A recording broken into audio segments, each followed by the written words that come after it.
Thanks, Ryan. You have a great welcoming voice, so I really appreciate you doing that. And hi, everyone. Thanks very much for joining. As Ryan said, we're just thrilled that you would take the time on a Saturday morning to spend these next few hours with us and to really engage in conversation around the future of Alberta. This is a culmination event, but it's also a start, and it's a culmination in the sense that it's a milestone marking kind of the output and the end of the work of the possibility panel, and I'll say more about that in a moment. But it's also the start because the possibility panel has put out, the Next 30 has put out a report summarizing several ideas, and we look forward to engaging with you and with others about those ideas over the weeks and months to come. So this is the agenda for our time together over the next 3 hours. It doesn't say so on there, but there is a planned break around 10 after 10 or so. And we'll have a lot of the time here in the full plenary. There'll be some speakers, some engagement, and then we also have some time where we have some breakout panels. So we'll go through some of the technology in just a moment, but I guess my main job here today as the host is to try to keep us within the 3 hours and to keep us on track so that we can all go out and enjoy the beautiful weather afterwards. With that, I'll just quickly mention that we've got, I think at this point, probably everyone is familiar with Zoom, but just to make sure you are, the mics and the video options are down in the bottom left, and then there's a chat function, and I think everyone has discovered that at this point. There'll be conversation going on throughout the morning on the chat function as well, so you can sort of monitor that as we go. And the other thing is that there is closed captioning, and it's on now for the session. If you find that distracting, you can turn it off by going down to where it says live transcript or live transcription on mine actually, and click that, and then you click hide subtitle. So that's all I'm going to tell you about Zoom, and in a moment I'll give you a little overview of Slido as well. Stephanie, if we could go to the next slide.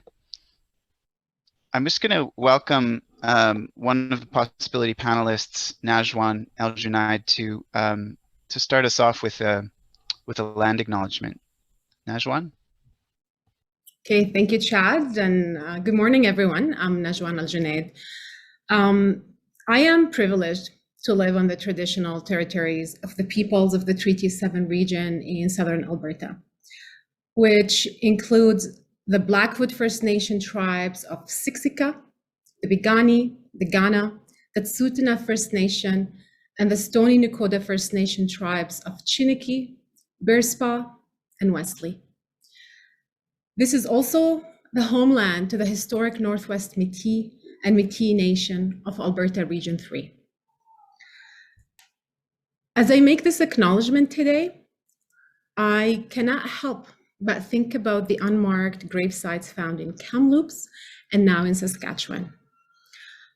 I know many of us, settlers, newcomers, basically anyone who's not Indigenous, has grappled with, what should I say? What should I do?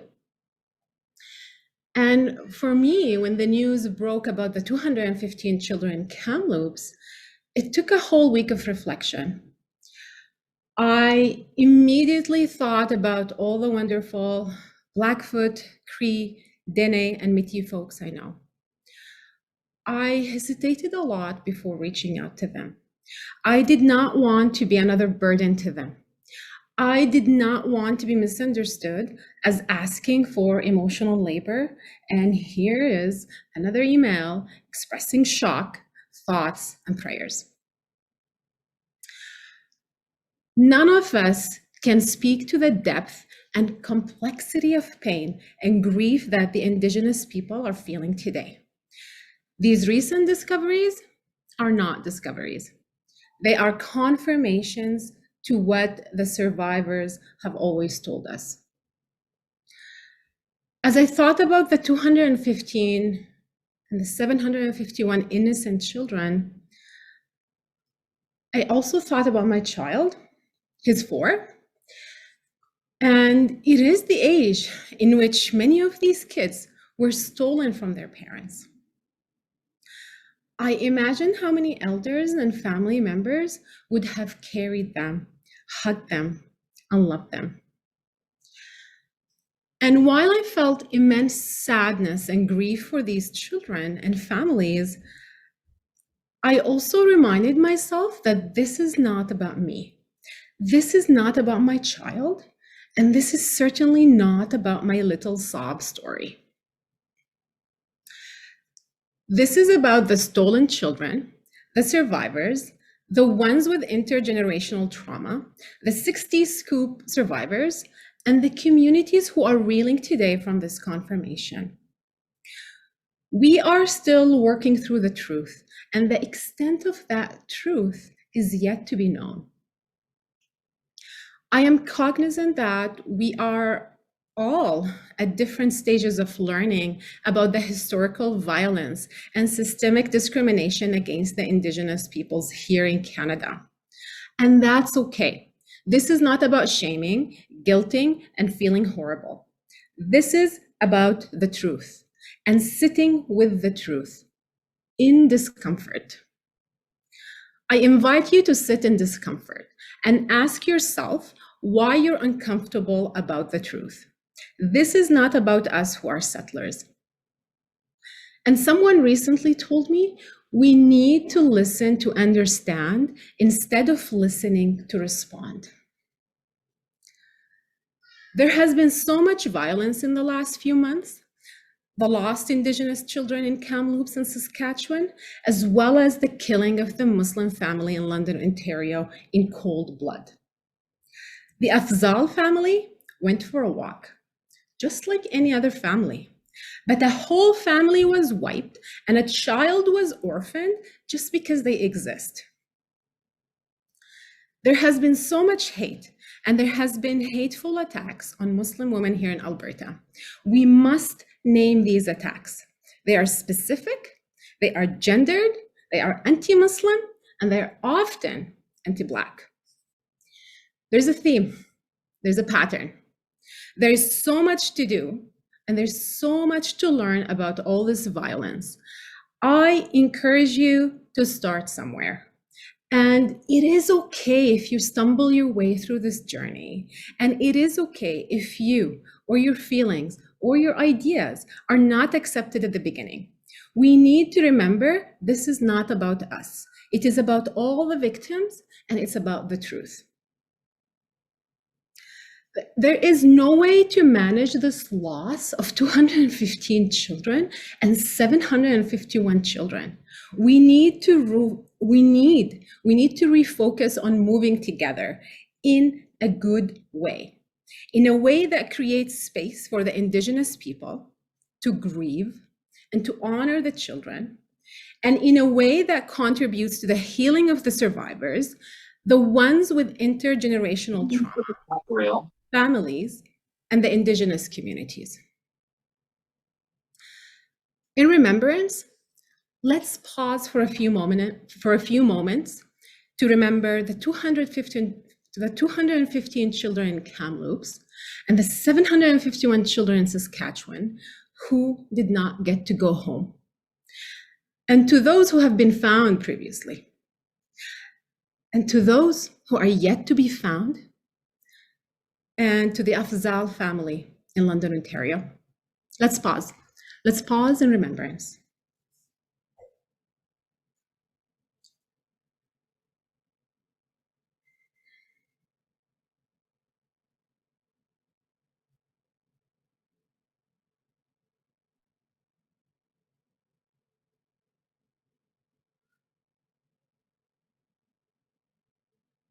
Thank you.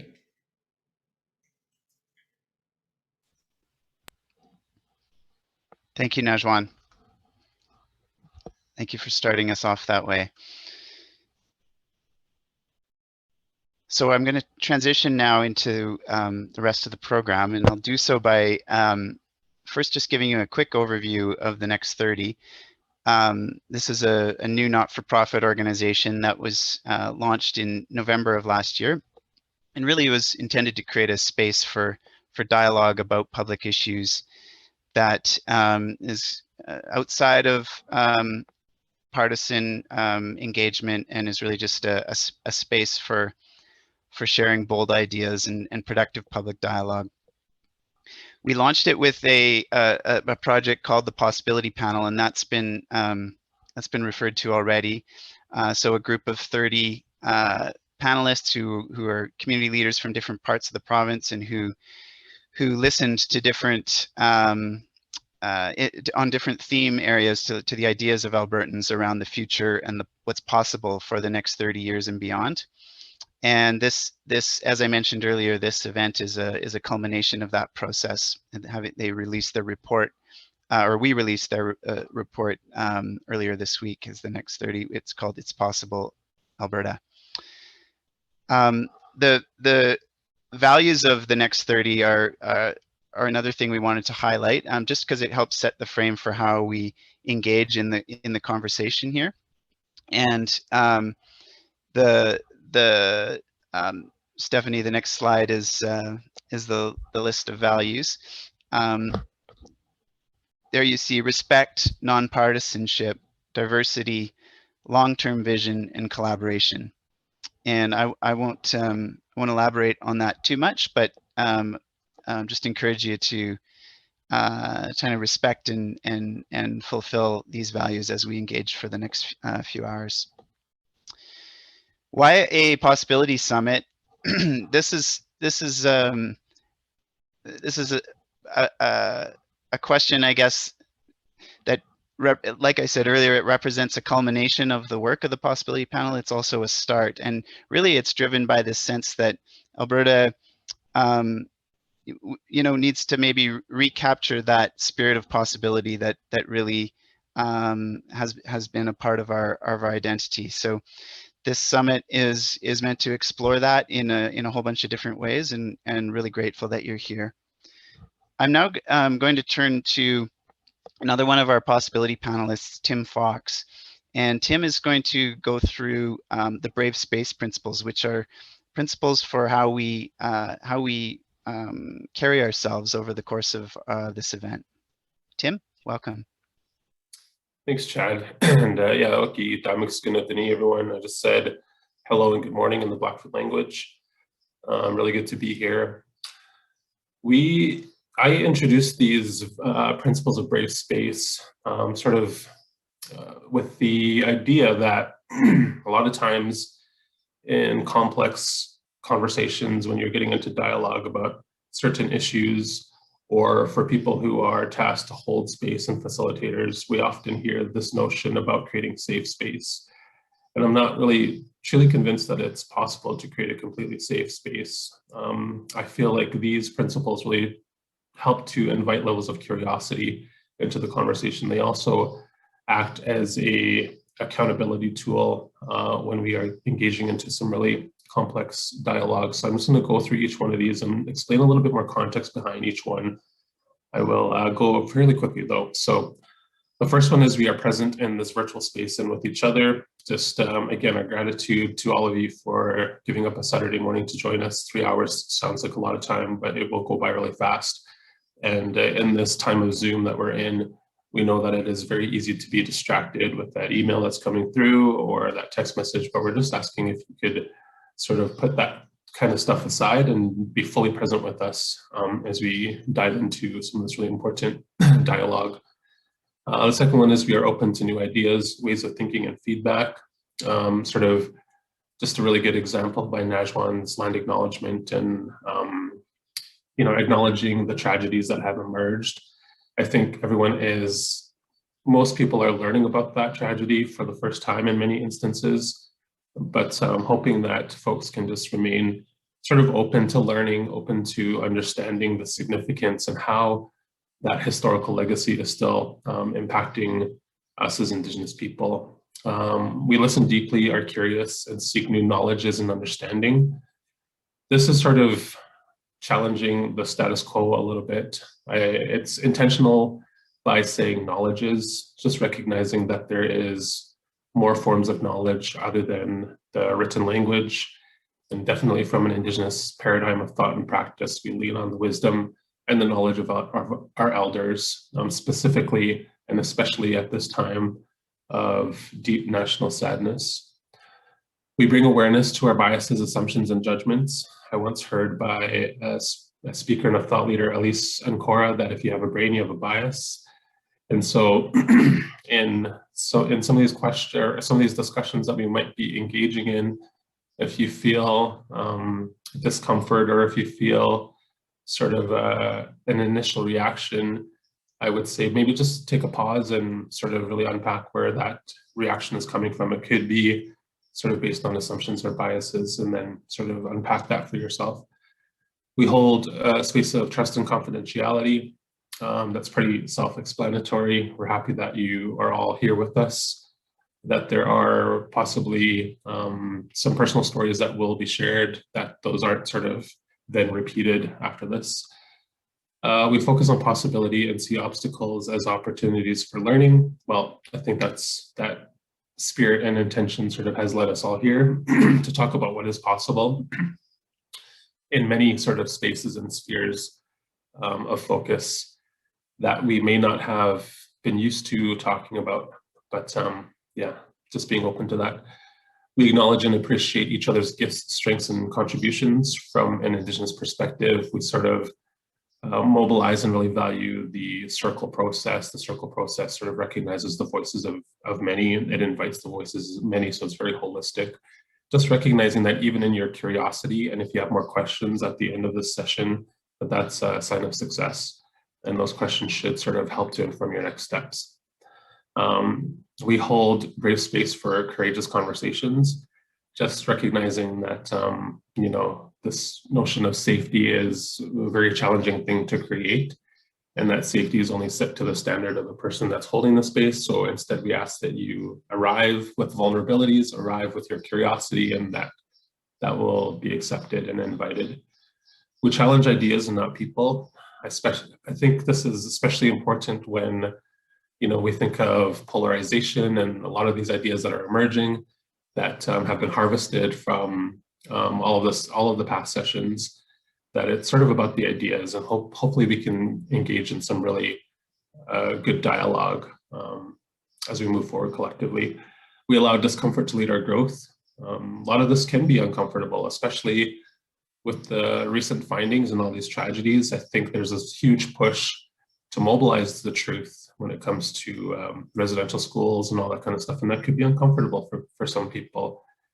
But hoping that you sort of just embrace that and know that it will lead to enhancing your own personal growth. And then finally, we take accountability for our own learning so that you're not placing that burden on anyone else, and that hopefully you're sort of leaving inspired to mobilize the knowledge that you will gain out of the session. Thank you. Okay, thanks, Tim. Really appreciate that. I know in our past sessions, everyone has really appreciated the brave space principles as a way of engaging. I just wanted to let everyone know that we've actually had a technical glitch, and for some reason, Zoom has capped us at 100 participants unexpectedly, even though we've had several more than that at past events. So we're just there's lots of people waiting outside trying to get in. So we're just trying to resolve that, and I'm not sure exactly how it's going to work, but hopefully it will we'll be able to increase the numbers. It's possible we may need to send a different link to allow more people. But interestingly, one of the people who is trying to get in is actually Ryan Jesperson, who is going to be moderating this next session. So I just wanted to give you all a heads up, and we're working in the background to try to get that resolved. Thanks to those of you who offered to jump out. I'm not sure if that'll work. We'll see. We'll see if that happens. A few people have offered, and so thank you for that. And if we can, hopefully we'll get it resolved shortly so more can join. Just before we do, just before we go to that, we just wanted to give people a little trial of how to use Slido. So, okay, thanks, Stephanie. We're working on a new link. That's good to know. So we may just send you a new link in a moment. This is the Slido function. So if you take out your phone and go to slido.com and enter hashtag next 30, I'm doing it myself as well right now. That's how you can get into Slido, and that's where we can do some some of the questions and also the polling. So we're going to give this a try just to give everyone a chance to use it. And I see some of your comments in the chat. If you have a chance, okay, someone is answering your questions about that. So here's in Slido, in one word, what could make this the best summer ever? This is having a little fun with that slogan that some people have talked about for the summer. But just for you, in one word, what could make this the best summer ever?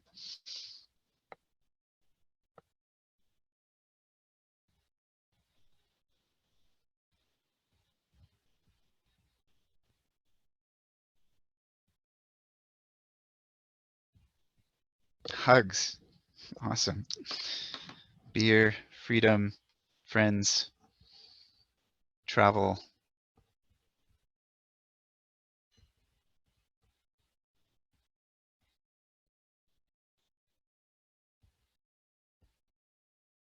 Rest. Barbecues. Peace. Family.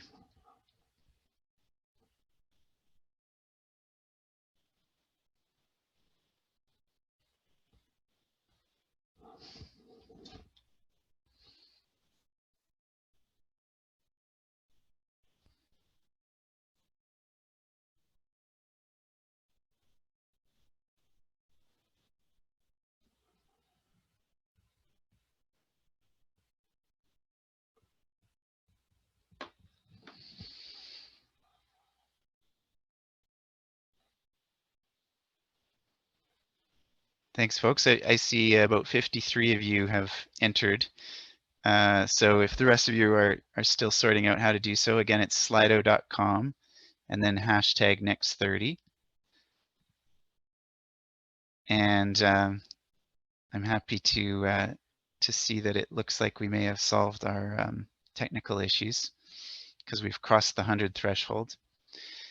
So for those of you who are just joining right now, I apologize. We had a technical glitch that capped the list at 100, but it looks like we've crossed that now. Stephanie, can you or Kyla, can you confirm that we're good to go now? We are good to go. I've upgraded it. We're good. Okay. Thank you to everyone who is scrambling in the background to make that happen. And I'm also happy to see that there was someone who just signed in with RPJ, and I'm going to guess that that's Ryan Jesperson. So perfect timing, because we're just at the moment where we're going to turn to you, Ryan. Good stuff. Good stuff. Okay, it is him. I can tell by the voice. All right, thanks, thanks, folks. So the next segment here is to move into a little bit of an overview of the possibility panel and what the experience was like. So to do that, we have three of the panelists who we're going to have a conversation with Ryan Jesperson, and that's Todd Hirsch and Tim Fox and Najwan Al-Junaid, who you've already heard from. So I suppose I should take a moment to also introduce Ryan Jesperson. Something tells me that he may not need introduction, but for those of you who don't know Ryan, he's a host of a podcast called Real Talk, and really pleased to have him join the session. So Ryan, I'm going to turn it over to you for the conversation with the three panelists. All right, good stuff. And thanks so much, Chad. It's a real honor to be here, and a huge shout out to. Trust me, I've over the course of my career hosted so many events, and it's almost a given that there will be hiccups and bumps in the road and hurdles. But all that matters is that you have talented people troubleshooting behind the scenes. And so a huge shout out to the team here with the Next 30 and this Possibility Summit that's been able to manage those waters. And here we are. Chad, just really quickly, what am I looking at for time-wise here? Are we still going to keep about 20 minutes for this conversation? And yeah, we'll keep 20 minutes. Okay, good. Because yep. I'm grateful that we're going to have a meaningful amount of time to speak to our panelists, because as everybody knows, they've done a ton, as have many of the people that are here in participating through these gatherings online. I know everybody would love to do this in person over the course of this last year or so, but over the past number of months, seeing that there have been literally thousands of Albertans participating in this exercise has been such an encouragement and really exciting. I love, and we spoke about this on Real Talk just a couple of days ago. I absolutely love that this entire exercise has been built around, or let me say, built on the foundation of this word, possibility. It is inherently an optimistic exercise. And these three possibility panelists that are going to be joining me here for this conversation, I know are going to be able to give us insights here into what the future of Alberta could look like over the next few decades. And so I'm going to keep the introductions very brief. Let me just welcome Najwan Al-Junaid, who I know has already spoken here to the group, Tim Fox and Todd Hirsch, all three of them possibility panelists. Looking forward to this conversation. Najwan, why don't we begin with you? We're going to dig in to this exercise and ultimately where this directs people, where this directs Albertans, and what this call to action looks like. But as an Albertan yourself, as an engaged citizen yourself, how would you describe the impact that this process has had, participating in this process has had on you and your perspective of Alberta's possibilities? Yeah, that's a good question, Ryan. I mean, it started with a bunch of us having conversations and genuinely concerned about the future of this province. And then we realized the more we talk to people, the more people were concerned. They were like, wow, there's so many of us. And there are these big, tough questions around the future of Alberta, and we need to ask and we need to explore. I think these conversations have confirmed that we are at an inflection point here in Alberta. Look, we are a province in transition. We have an energy sector in transition. We are professionals with careers in transition. And we need to pay more attention to the transformation happening around us, especially at a national and global level. And the report surfaces this. It answers the questions, some of the questions we asked about how can the energy sector not only survive, but thrive in this low emissions economy, for example, and possibly net zero. We've seen the IEA report with so many scenarios, and we might not like it. We might not agree with everything in the report, but the reality is that the global energy transition has put as much as $14 trillion of oil and gas assets at risk here. So what are we going to do about that? So this whole process has really confirmed to me that there are people who really want to make a change and really want to move the needle on these hard conversations. And we need to make strategic choices today in order to have a better future here in Alberta. So it answers your question a bigger. It does, absolutely, and we can follow up on that. Tim, it's a pleasure to connect with you. I feel like the shirt that you're wearing can set the context for the question that I want to ask you, but I also want to provide a bit of background information. But for people that are treating this like radio and listening in the background, your shirt reads decolonizer. And I want people to know that they can read all of our possibility panelists' bios at thenext30.ca. Yours points out that you're Vice President, Indigenous Relations and Equity Strategy at the Calgary Foundation. You're chair of the Circle on Philanthropy and Aboriginal Peoples in Canada.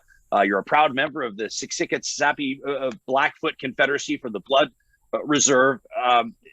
It's been shocking for some people, and I think a very difficult past couple of weeks, past few weeks for Canadians. Everybody knows exactly what I'm talking about as ground radar results continue to reiterate what Indigenous elders, storytellers, and residential school survivors have been saying and have been testifying to for decades, and most particularly through the Truth and Reconciliation Commission reports in that process. Tim, has your participation in this possibility panel, has your participation in this exercise, has anything changed with regards to your conviction on the direction Alberta needs to go? Have any recent developments changed your perspective, or have they simply reiterated perspectives that you may have held heading into this? I think in the beginning, when the invitation was put out to me to be a part of this discussion, I was really clear at the beginning that I didn't want it to be an extractive process.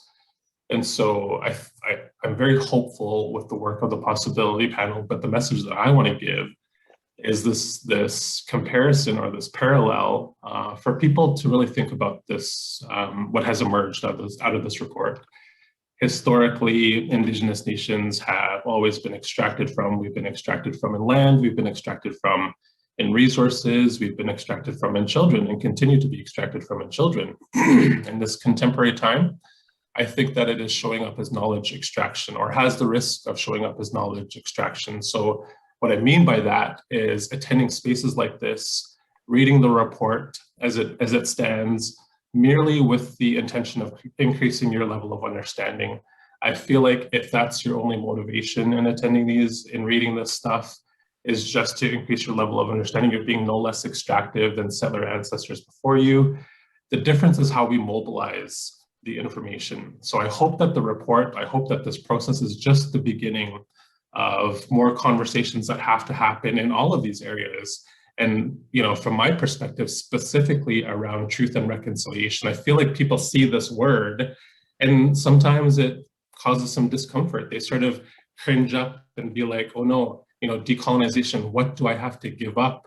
That's not necessarily what we're saying. We're just sort of trying to invite you to realize that the specific landscape of our culture has really only valued one acceptable way of life.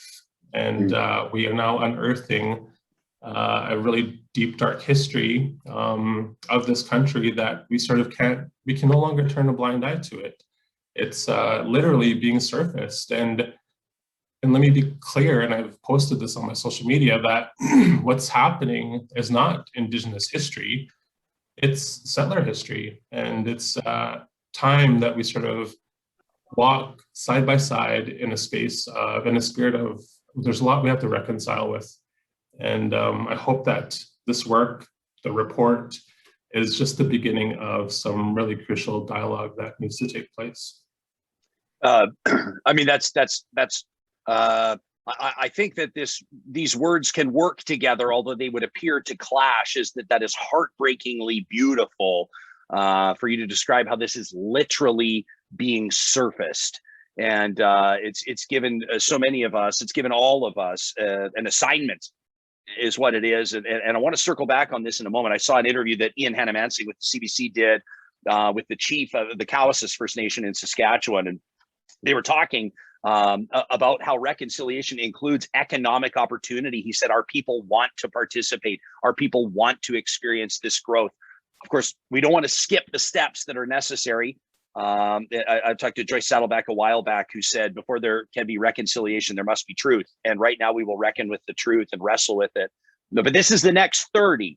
We're talking about the next few decades. And so we understand that not everything is going to happen in 30 hours or 30 days or 30 months. And we'll come back to that in just a moment. Of course, Todd Hirsch is chief economist for ATB Financial. And Todd, I find myself that, you know, I've got to say, over the years that we've gotten to know each other, I've come to understand that you're about so much more than just the economy, and you're about so much more than just dollars and cents. And I know you're such a proud board member of the Glenbow Museum and of Alberta Ballet, and of course you've always struck me as somebody who's had a very holistic understanding of what a healthy and prosperous province looks like. How is this exercise? I mean, you get pigeonholed a little bit. People just want to talk to you about the economics, but of course I know you to have a broader understanding of what possibility looks like in the future of a province. Well, to be described as, you know, so much more than just an economist, that's about the highest compliment I think anyone can be. So thank you, Ryan, for that.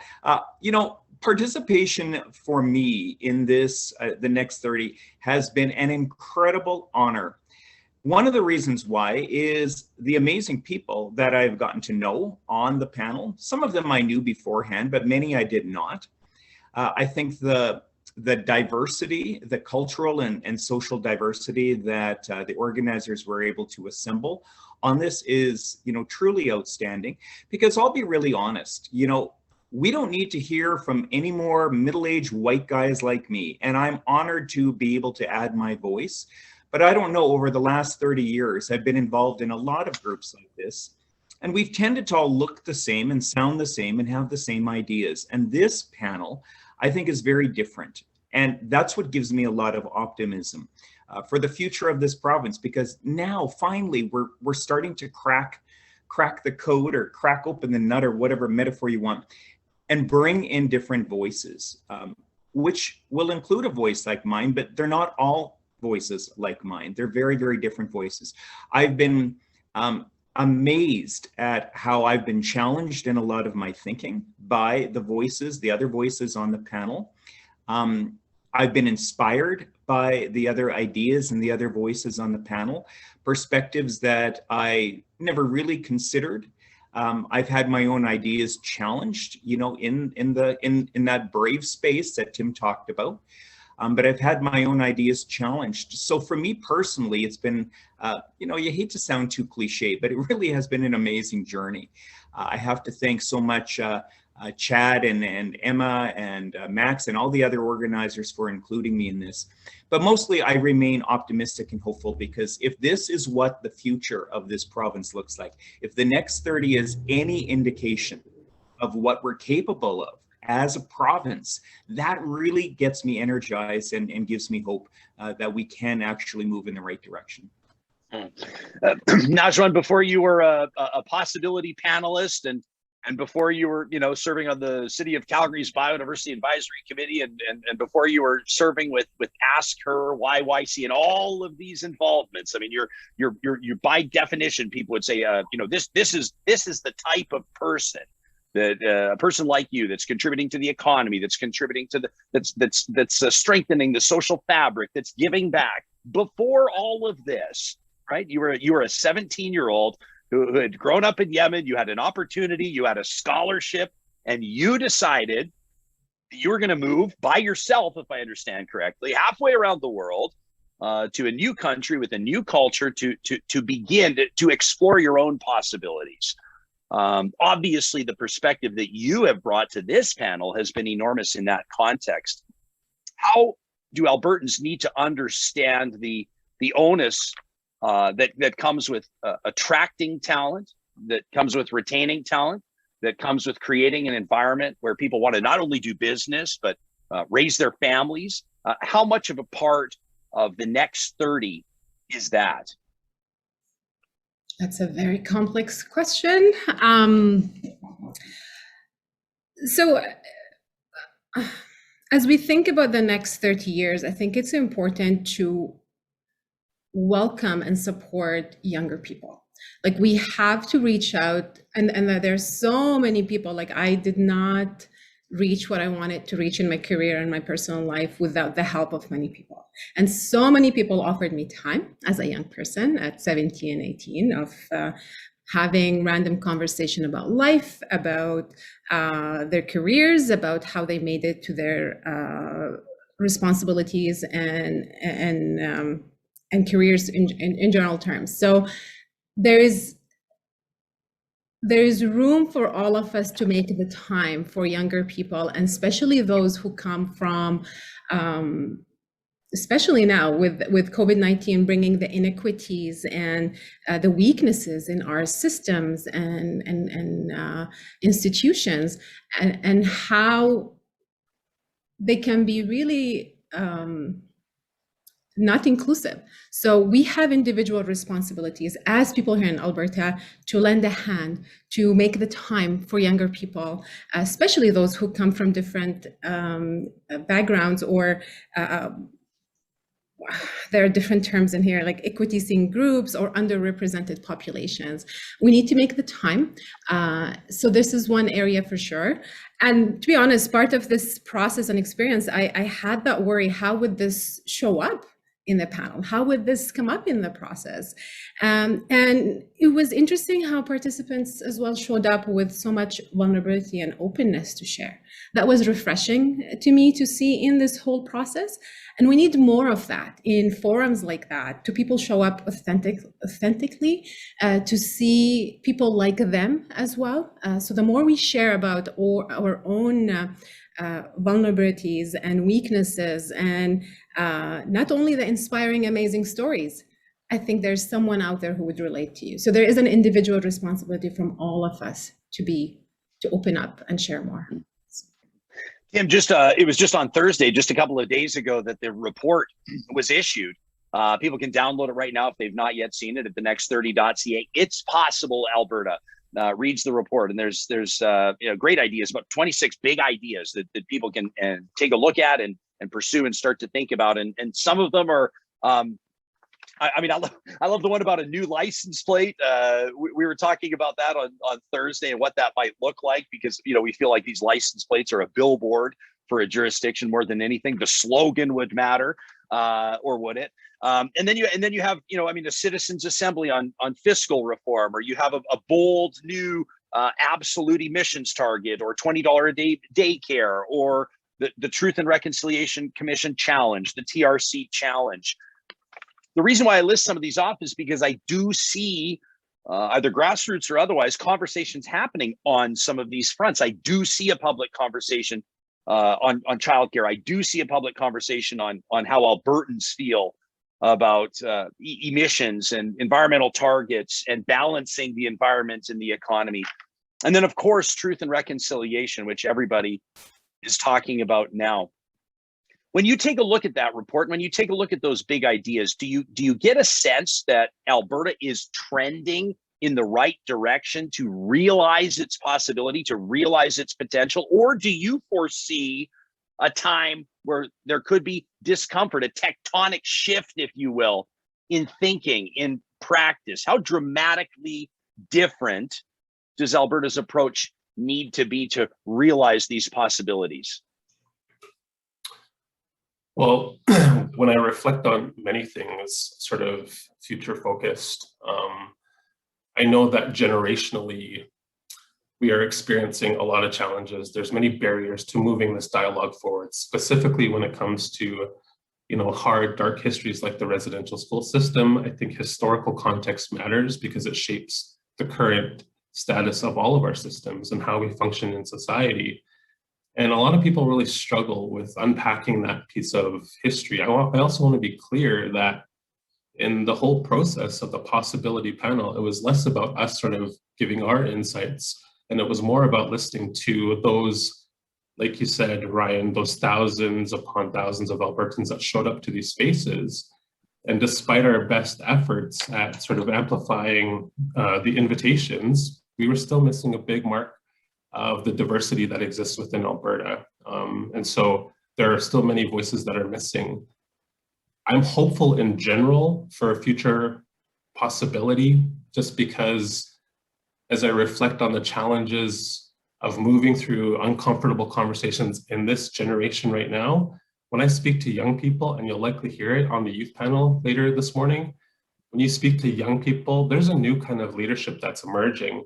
And if things don't shift and change right now in the ways that the possibility report is talking about, let me just say that it's going to change at one point.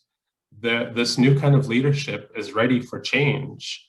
And they're not afraid to have this really crucial dialogue. In some instances, this generation is the barrier to moving things forward. But let me just sort of say that there's young leaders coming up who just don't have any patience for the status quo, and they see the harm of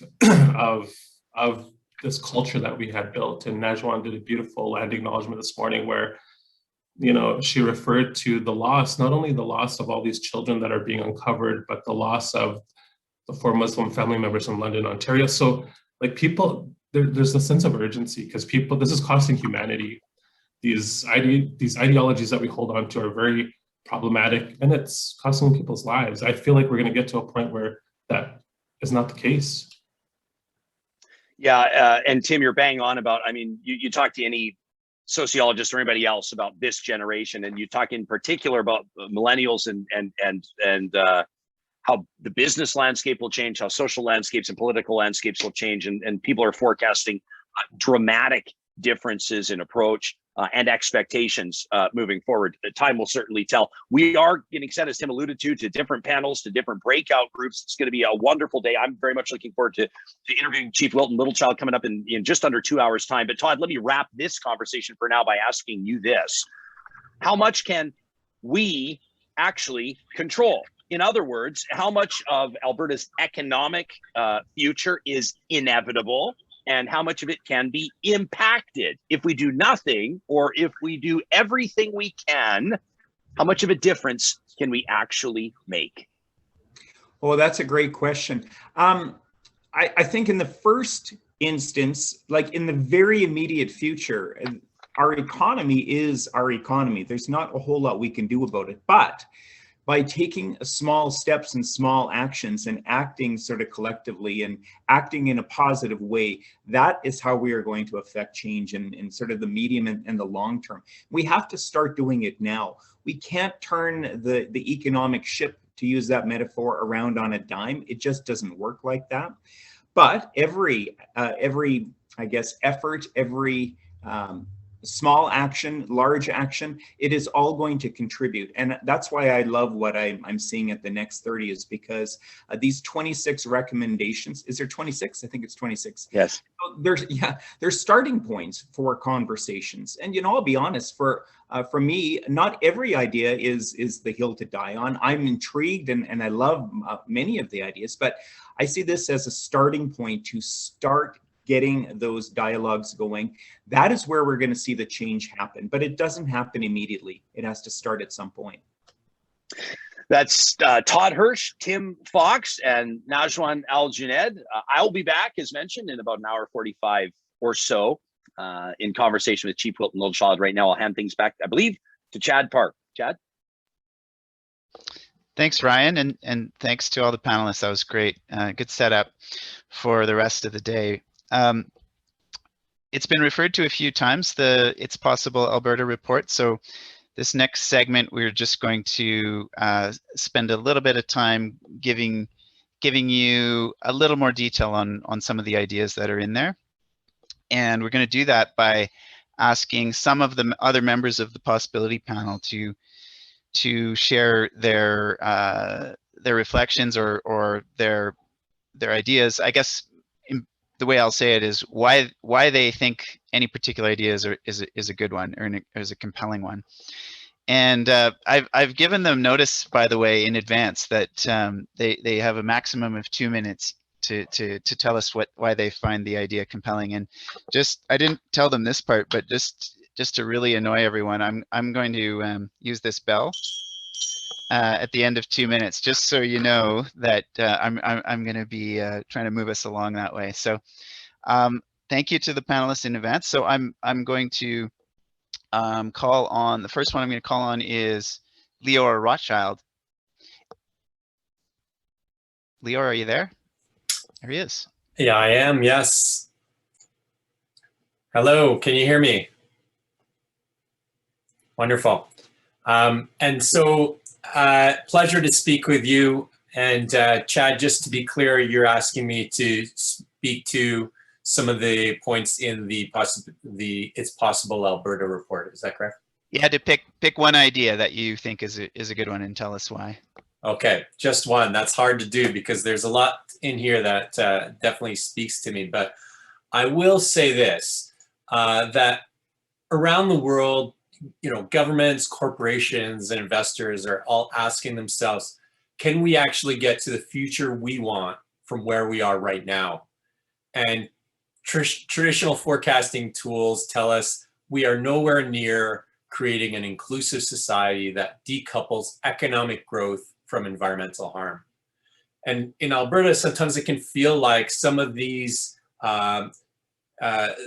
desire, these external pressures, and frankly, some of the intense pressure that is especially put on the energy sector in Alberta can feel like it's sort of like happening to us. It's external pressure from outside. And I think that this report really speaks to this idea that instead of like forecasting, this is where we are, so realistically, here's where we go next, actually backcasting from the future that we want to get to through some kind of big, bold, ambitious target. The private sector is really, I think, leading the way in many regards and setting net zero emissions targets. There's, I'll put in the chat a little later here, my organization, CBSR, Canadian Business for Social Responsibility, actually is tracking all of the ambitious targets that the private sector across Canada is setting. And many of you may have heard recently that 90% of the oil sands players, including Cenovus, Meg Energy, CNRL, and Imperial, have also set these bold net zero targets.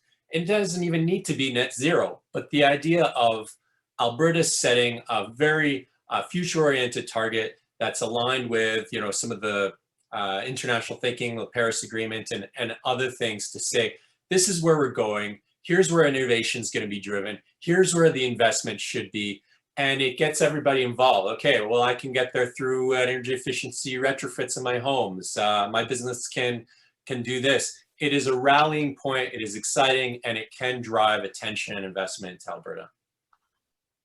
Awesome. Thanks, Lior. That's great. Appreciate you doing that. I agree, it's an exciting one. I'm going to turn now to Brenda Barrett. Brenda? Good morning. So one of the ideas within the possibility report that really, I guess, speaks to me is this idea of a provincial Peace Corps. And I'll preface it with a story. At my mother's 80th anniversary or birthday, I was sitting with my nieces and nephews who were all in their 20s. And I guess I look to that generation thinking how much more along in inclusiveness and their own journey than perhaps I am. And yet I was shocked by some of the real closed-minded comments being made around their tables.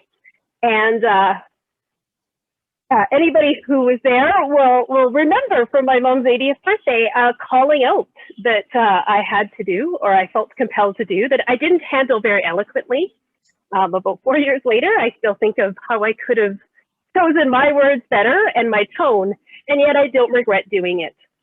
And about 2 weeks after that incident, there was a study that I was listening to, and it talked about how people who have the opportunity, especially at a young adult stage, to travel, specifically they were talking about travel abroad, but to have these different experiences, how that actually really impacts their ability to process difference and respond to change.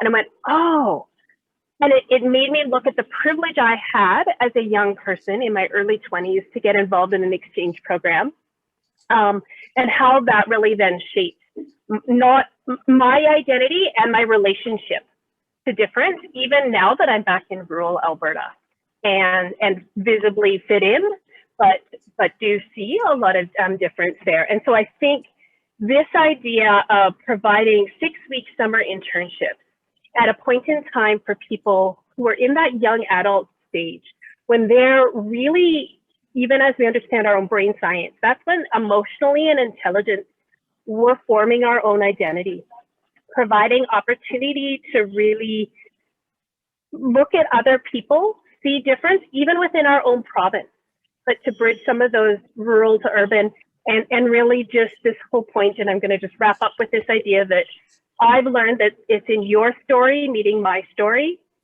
that we hold the possibility of what next together. And I love the idea of being able to provide that kind of an opportunity for young adults. Great. Thanks, Brenda. I'll turn next to Ted Curry and invite you to share your favorite idea, Ted. Sure. Thanks, Chad.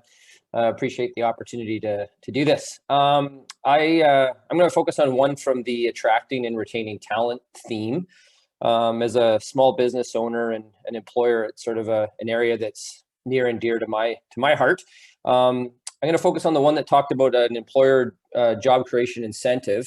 I want to be clear. I think, to attract and keep people, there's a lot of social components. We need a thriving arts scene. We need real quality of life issues if we're really going to keep people. So I don't see this idea working in isolation. Those other things are equally or more important. But I do think without quality employment opportunities, people don't come, they don't stay. And I've seen that with people I've interacted with over the years. So I think there's something to this one. What I liked about it, it was a net increase on organizational payroll. I liked that it wasn't sort of micro focused. So it wasn't about certain types of jobs or certain types of people or only certain sectors. It was open to anyone, nonprofits, for-profits, small, large.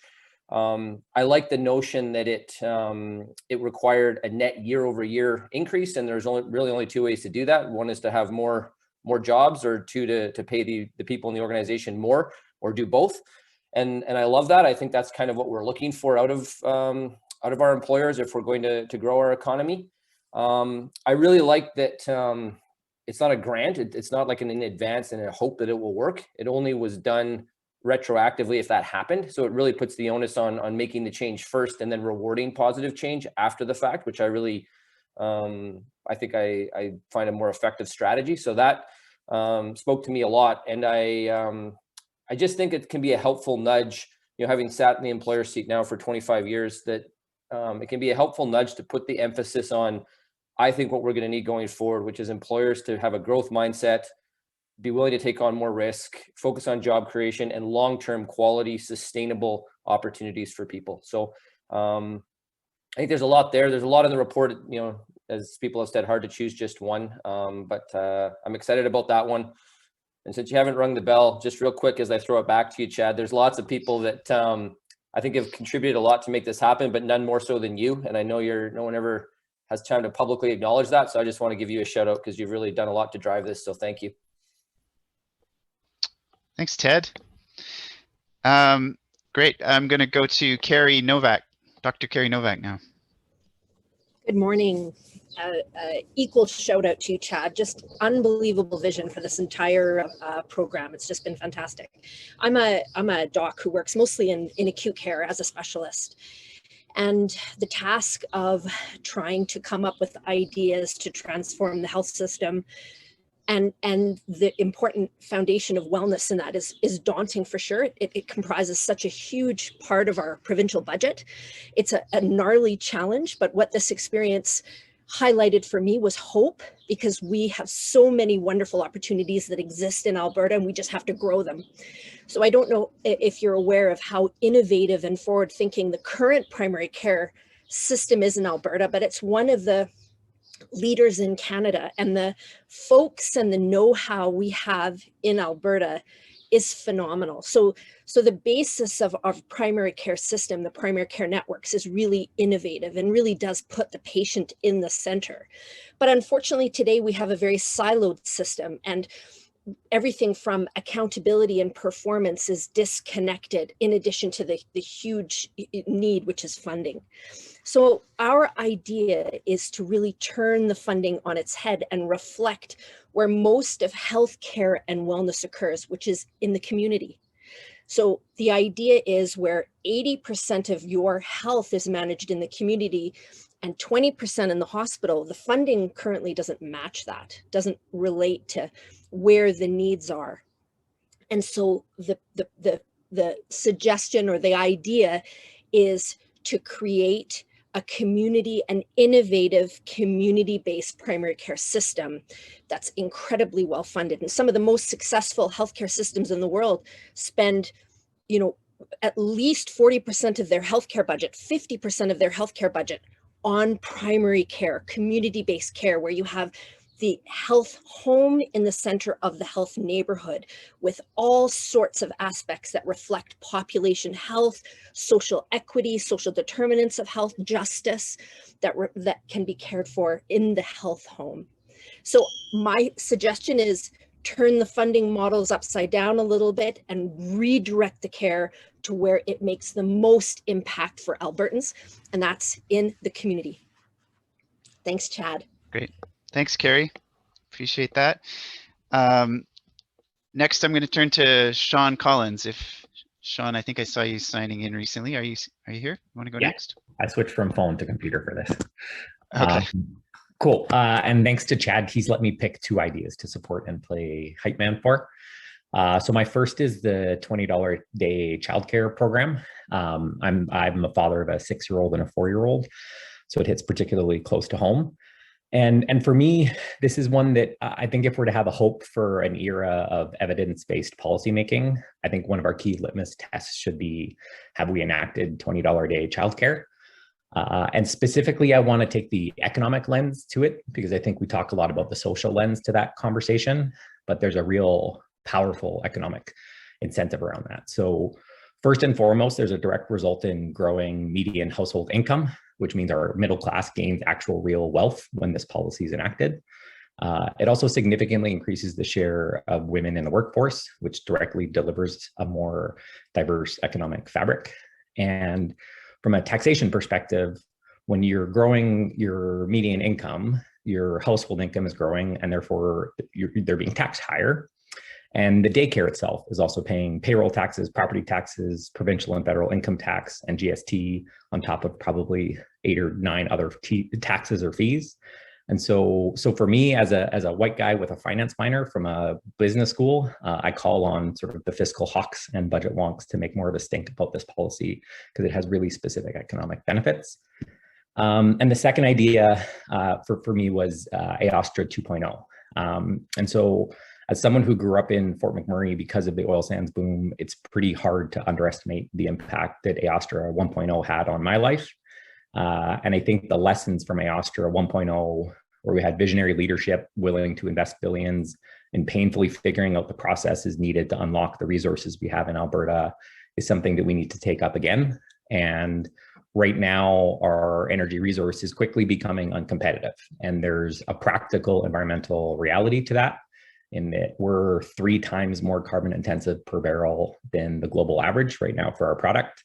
And if we're going to have any vision of extracting value beyond 2050 from our resource, we need to materially eliminate almost all of the carbon from our product and find other uses for our bitumen product in things like carbon fiber. And so I think AOSTRA 2.0 would be a fantastic initiative for us to rally around as a province.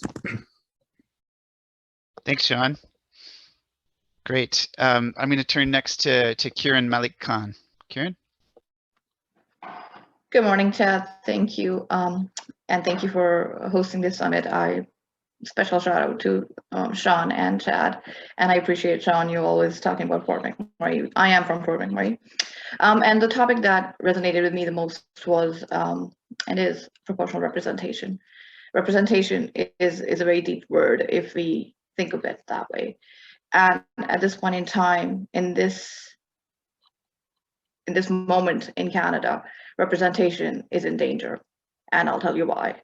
Because my identity that you see, very visible identity of a Muslim woman who's wearing the hijab right now, the Islamic headscarf that you see, brown, I'm originally from Pakistan. And that right now should mean one thing to you. And that is the Abdal family also, among many other things. I'm not going to give you stats. There are a lot of people who are going to do that today. I'm not giving you technicalities. A lot of people will do that today. But I'm going to give you sobering numbers that we all are aware of. 215 children who were founded, 751. Family of 5, 4 of which are wiped out because of Islamophobia.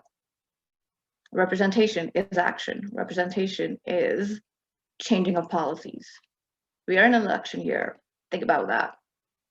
Think about people who are here today. They're running for council, they're running for positions, they're MLAs here. There are people who can change policies. There are people who can act now. We don't have 30 years for this, gentlemen and ladies. We don't have 30 years to change representation. We don't have 30 years to stop the killing. We don't have 30 years to keep unearthing our history, the sordid chapter of our history. We don't have 30 years. I'm going to tell you, it breaks my heart to get texts from friends, hijabi friends, who are telling me they're buying bear spray, not to deter bears, to deter something more ferocious, people who are going to attack them for walking. Let that sit with you for a second. These women are buying bear spray because walking, they think if they go out for a walk, they'll be attacked because they look like me. They're wearing the hijab, they're brown, they're women, they'll be attacked. Think about that. If you leave with one thing today, leave with this. You don't get to tolerate me. You don't get to tolerate anybody who doesn't look like you. It's a dirty word, tolerating. It's a dirty word to think that this can happen anywhere. This should not happen in Canada. It should not be happening. And I'm going to quote from the report. We need to expand our narrative boundaries and develop a shared story that includes and involves as many people as possible from all walks of life and ways of living. I'm here. I'm different. I'm you. I'm Canada. You don't get to choose if I get to sit on the table. I'm at the table. You have to look at me and you have to change policy. You have to act now. You don't have 30 years for it because people are dying. People are being wiped out, all because they were walking in our Canada. When we call it a mosaic, and we use that word deliberately, right? A mosaic is a beautiful coming of different things together. Think, act now. Thank you. Thanks, Kieran. So powerful. I'm going to turn. We've got time for two more, which isn't actually the whole list. So I'm just going to pick two more. Sean Crump, if you're there, I'm going to call on you next. Thanks, Chad. Yeah, I'll definitely try and keep it hopefully under 2 minutes. That way you can maybe call on a third. I love the accessibility legislation in Alberta. I'm a quadriplegic, live utilizing a wheelchair for my independence, and I think that it's a huge gap in our society in Canada and mostly in Alberta today. And so by including something like that that focuses on a demographic of people that are still, you know, underserved and that equality of opportunity is still not being achieved, I think that this is something that can help take that first step to disability inclusion, which is making sure places are accessible and able to at least accommodate people's needs before, you know, looking at how to improve people's social IQ. I just did a TED Talk on reimagining what coming out of lockdown would look like with disability inclusion, and I think that this is something that only helps amplify that message. So, thanks. Thanks, Sean. Carmen McNary, can we go to you next? Thanks, Chad, and thanks to everybody. Take this in a slightly different direction from the passion and the forward-looking social policy. One of the outliers in all of this is something that just said the budget. And there were 4 actions included under the provincial budget talking about how we're going to make this all work.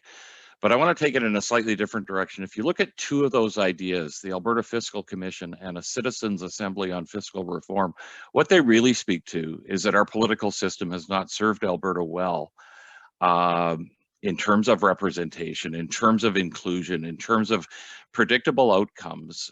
Economists have been telling the provincial government for decades that the way we were financing our operations was not sustainable and that we would hit a wall.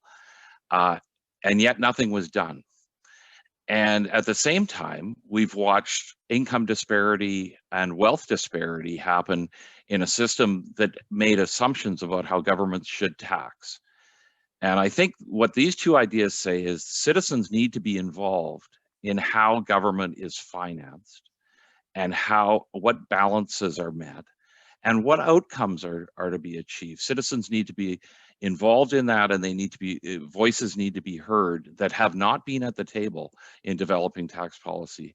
And at the same time, expertise is required, because good tax policy is the art of, as they say, plucking the goose to gain the maximum amount of feathers with the least amount of hissing. And everybody wants everybody else to pay. And there is some technique to that. So between those two ideas, what we're talking about is actually changing the way we both tax our activities and our people and our companies and our goods, and do so in a way that's designed by citizens and depoliticized. The first question that every leader of every party that's been appointed for the last 2 decades is asked, first or second question at their first press interview, is, what about a sales tax for Alberta? We actually left sales tax off of this, except for the 555 plan, because that's just one of the tools, and that will not solve income or wealth disparity. So I think just looking at that, sustainability is going to be important if we're going to achieve the other outcomes. Thanks. Great. Thanks, Carmen, and thanks for giving a tour of, in a way, of all the ideas that are in that budget section. So appreciate that. Okay, thank you very much, everyone. I know there were a couple other panelists that were ready to share their idea, but we're up at time now. So and thankfully we've made up the time now that we lost with some of the technical difficulties earlier. So I just want to thank all the panelists for giving their thoughts about why these particular ideas are compelling to them, and hopefully that spurs some thinking for all of you about which ideas you find compelling and why. And that's really the point of this whole event. So we are now at the moment where we're going to take a break. We'd originally planned for a 10-minute break. To make sure we're back on schedule, we're going to make this a 7-minute break. So we'll get back at 10:20, and we'll be back here in the main room. And at that moment, I will then introduce the 3 panels that we'll do through breakouts. So we'll see you back here in 7 minutes.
Okay, hi everyone, welcome back.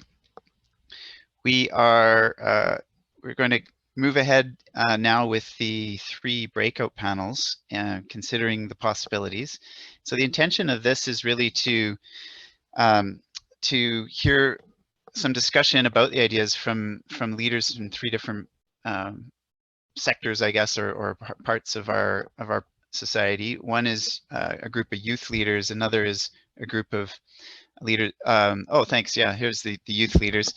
And well, I'll just take the moment. I realize in the break that I had not done the proper moderating thing of double checking the pronunciation of some people's names. So apologies in advance if I mess that up. But we've got 4 amazing youth leaders for the first breakout session. Deandra Bruised-Head, Ivan Tuko, Kabir Nadkarni, and Nisha Patel.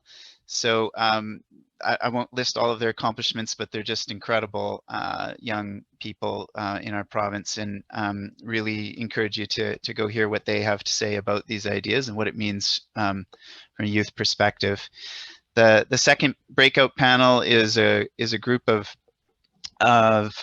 municipal leaders, and here we've got Barry Morishita, who's the mayor of Brooks and also the president of the Alberta Urban Municipalities Association. We've got Aaron Stang-Krush, who's works in the mayor's office in the city of Calgary. We've got Lisa Holmes, who's the former mayor of Morinville and also past president of the Alberta Urban Municipalities Association. And we've got Marianne Chichek, who's the mayor of Whitecourt. So thank you to all 4 of you, and that'll be interesting to hear which of these ideas resonate from this perspective of our municipal and community leaders. And then the third breakout panel is a panel of business and social sector leaders. So here we've got Scott Crockett from the Business Council of Alberta, Alison Cretney from the Energy Futures Lab, Catherine O'Neill from the YWCA Edmonton, and Terry Rock, who is the CEO of Platform Calgary, the innovation sector and network. So look forward to hearing how these go, and you can choose the panel you are most interested in. So encourage you to do that, and this session will run until 11. The format will be a little bit of discussion, and then on Slido, you'll be able to pose questions for your particular panel, and the moderators in each of the sessions will pose your questions to the panelists as well. So with that, we'll go to the breakout now. Let's hope this works.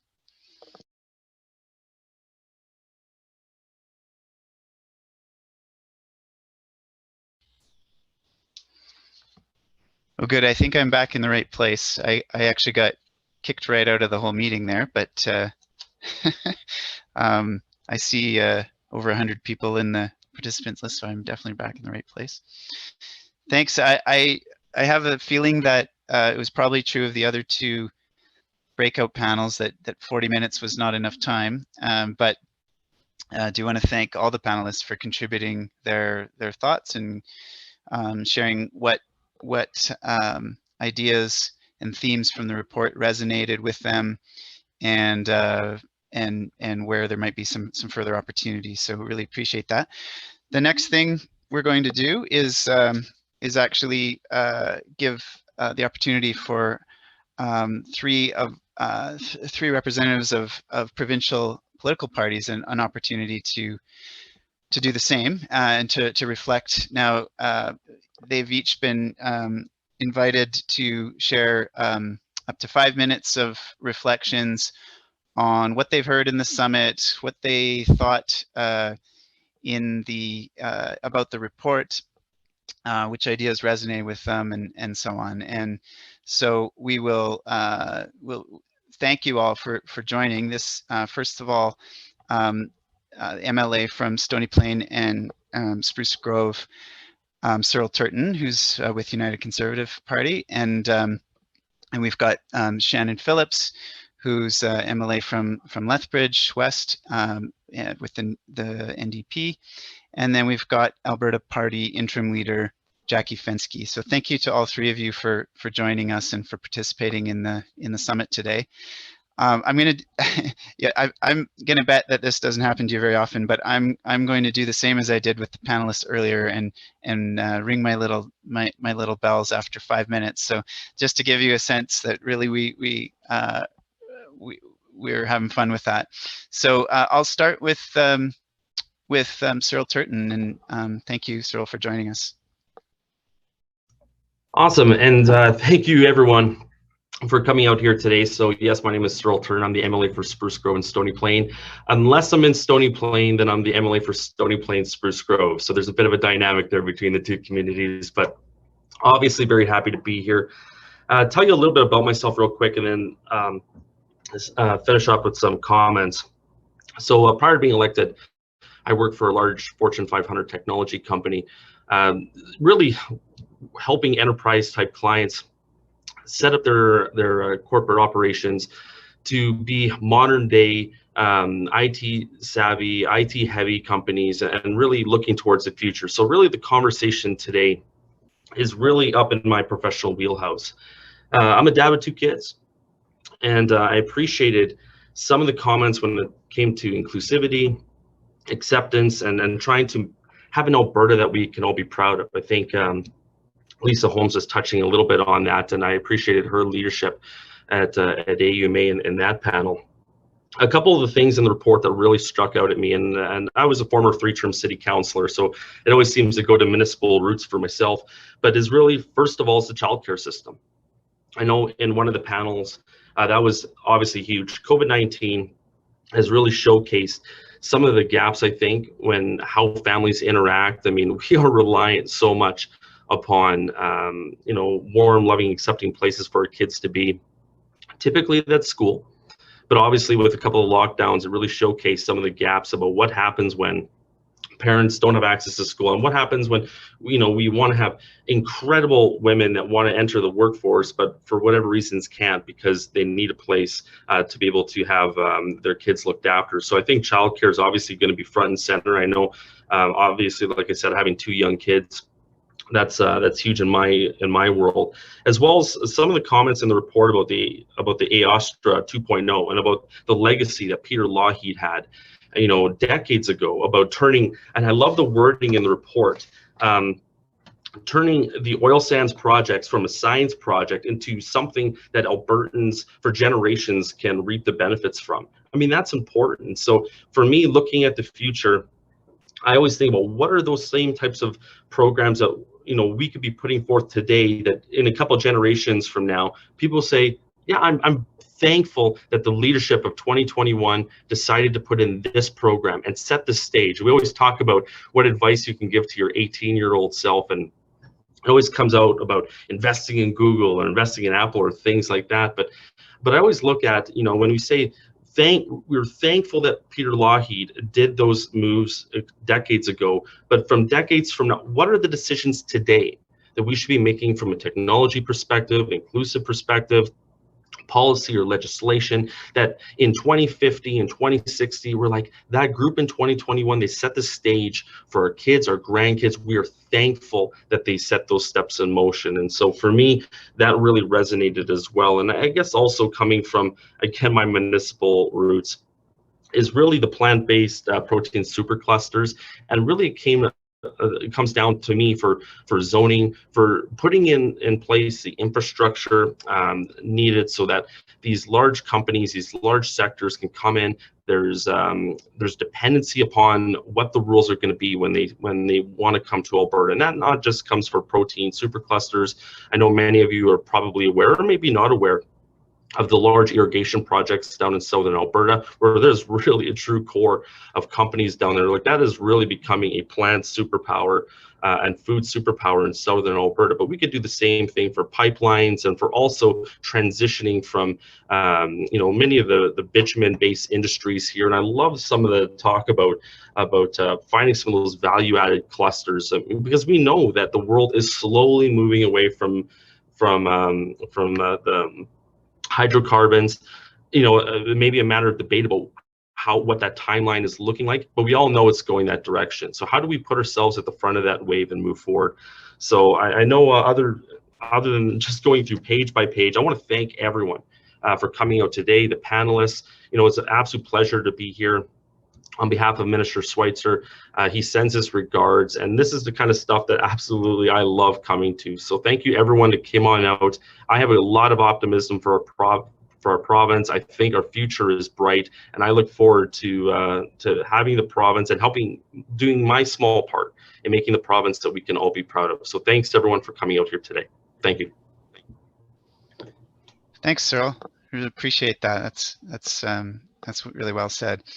And also appreciate that I didn't even have to ring my bell, which I was wondering. You never know with politicians, so well done on that front. Way to go. I'll now shift over. Speaking of Southern Alberta, I'll shift to Shannon Phillips. Shannon. Well, thank you, Chad, and thanks for those comments, Cyril, and thanks for being the MLA for the town where both Chad and I grew up. So Chad and I have known each other since we were 5 because we were French immersion kids together in Spruce Grove, and so it's kind of a funny little coincidence that we're all on this panel here today.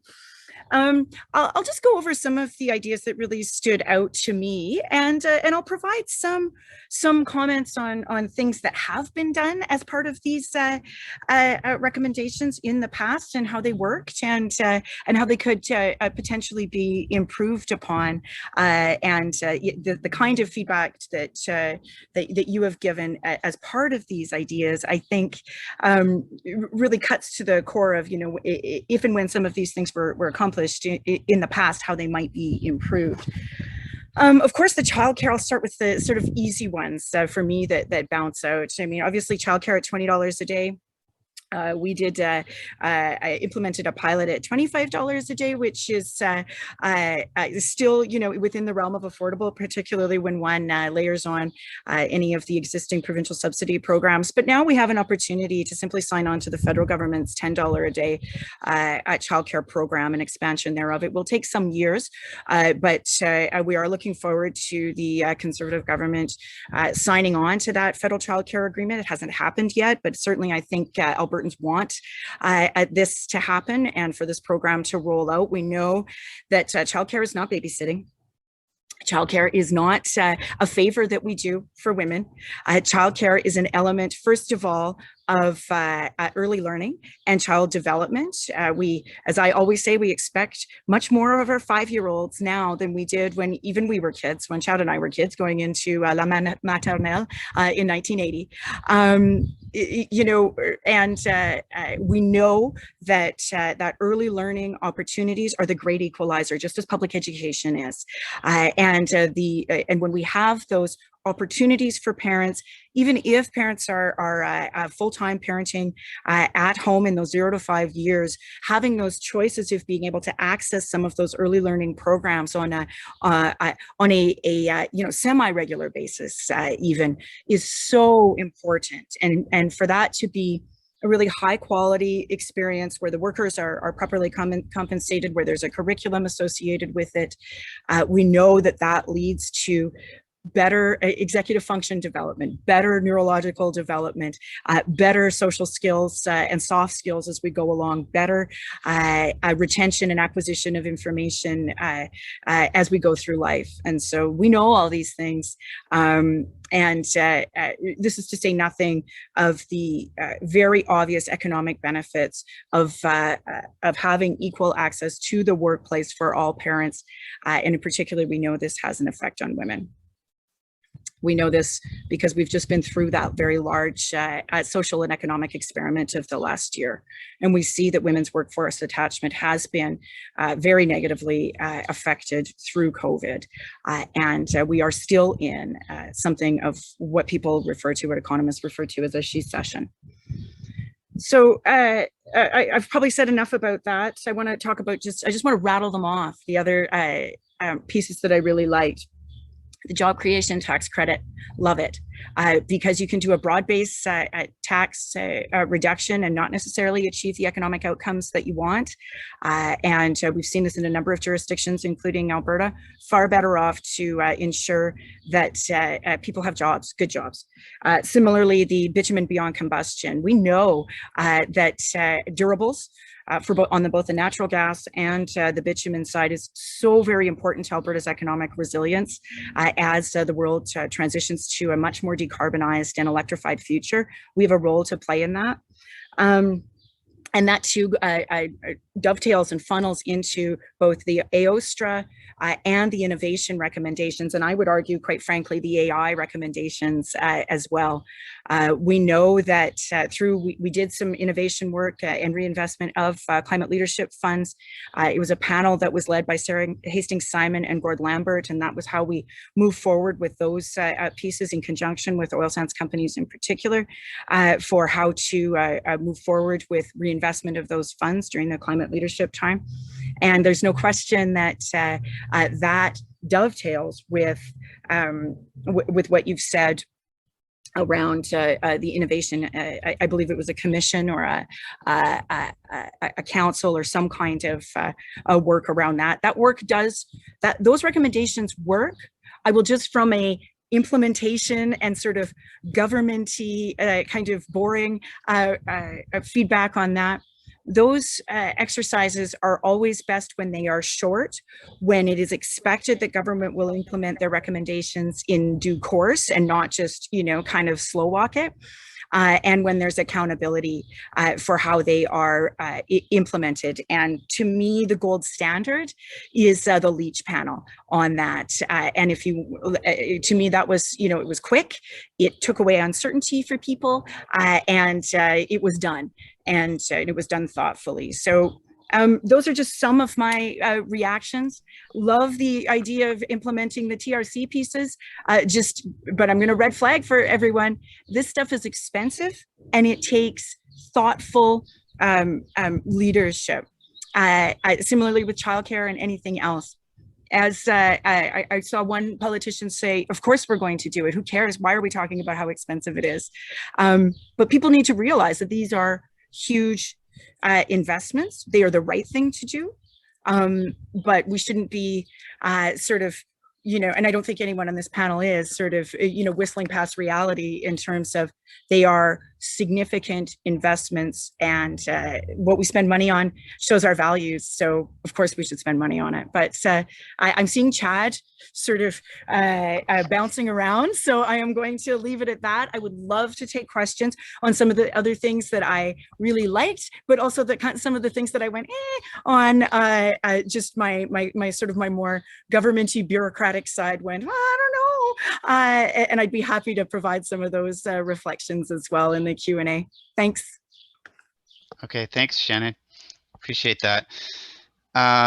Jackie, I'm going to turn to you now and offer you your 5 minutes of reflection. Thank you. So watching how Shannon was getting to the end of that, I will certainly try to get these ideas all in. I want to thank each and every one of you, first of all, for spending what here in Edmonton is an absolutely glorious Saturday morning discussing the future of our province. And I know that the group that I've had the privilege of working with for the past year and a half, basically, is dedicated to that as well. And we need to have the conversations. We need to have the education first, then we need to have the conversations. So I've seen the panel here, the summits, provide that type of education. And now we need to go out to the general public, because I truly believe that we need enterprise, entrepreneurship, and of course, education. And so let's start with your vision, because certainly I agree with your vision, respect, nonpartisanship, diversity, the long-term vision. We can't just be caught up in an election cycle. And we need to be able to come for more information, as I said earlier, and also we need to work from collaboration. And when our parties are involved in government or have a seat at the table with government, we can't just rely on the kitchen cabinet or the patio cabinet. We need to get out to all Albertans to hear what they have to say. And so probably my rural roots are going to show a little bit, because those of you who don't know me, I spend my life in a business in Edmonton, so that consumes a major part of my day. But I live in rural Alberta, and my passion as an MLA, as a councillor, has been to raise the profile of rural Alberta and the people and the activities that take place there, because it is basically a jewel that has not been highlighted enough, in my opinion. And what we need to do is to strengthen the relationships between the people, between urbans and rurals, because then and only then do we have understanding. And that's what these types of sessions do. It brings people together, and so we can have those conversations. Let me talk briefly about the childcare portion, because this was a policy you put forward. What I think we're missing in this whole conversation is the discussion about families. And so it's not just the economic driver that we seem to go back to, taking people back into the workforce, putting them in the workforce. We have to talk about the children and their future. And it's much more than the economic driver. And what I would like to see, regardless of what the number is that people and parents have the choice of how to spend that money. And I think Shannon went to that. She said people who are choosing to stay home to raise their families are looking for choice of access to great education, to have people that are well trained to provide that, whether that is preschool or during school. And so we're talking about that. We don't want to limit the choice. And it's not just about funding daycare options. And so I don't want to pigeonhole people. I don't want it to just be about the GDP. I want it to be families more than economics. All right, quickly. So we're still an immigrant nation, and we need to honor those people who were here before us and honor those who have come. Diversity, of course, needs to be highlighted, and I appreciate that. As I said, that is certainly in your vision.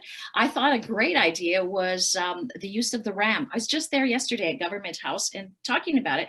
I didn't, and what we need to do is maybe allow our Indigenous people to have access to the building, and they make the choice of how that building should be used. It's next to the to Government House, the Governor General, and I think that there's a great synergy that could happen there.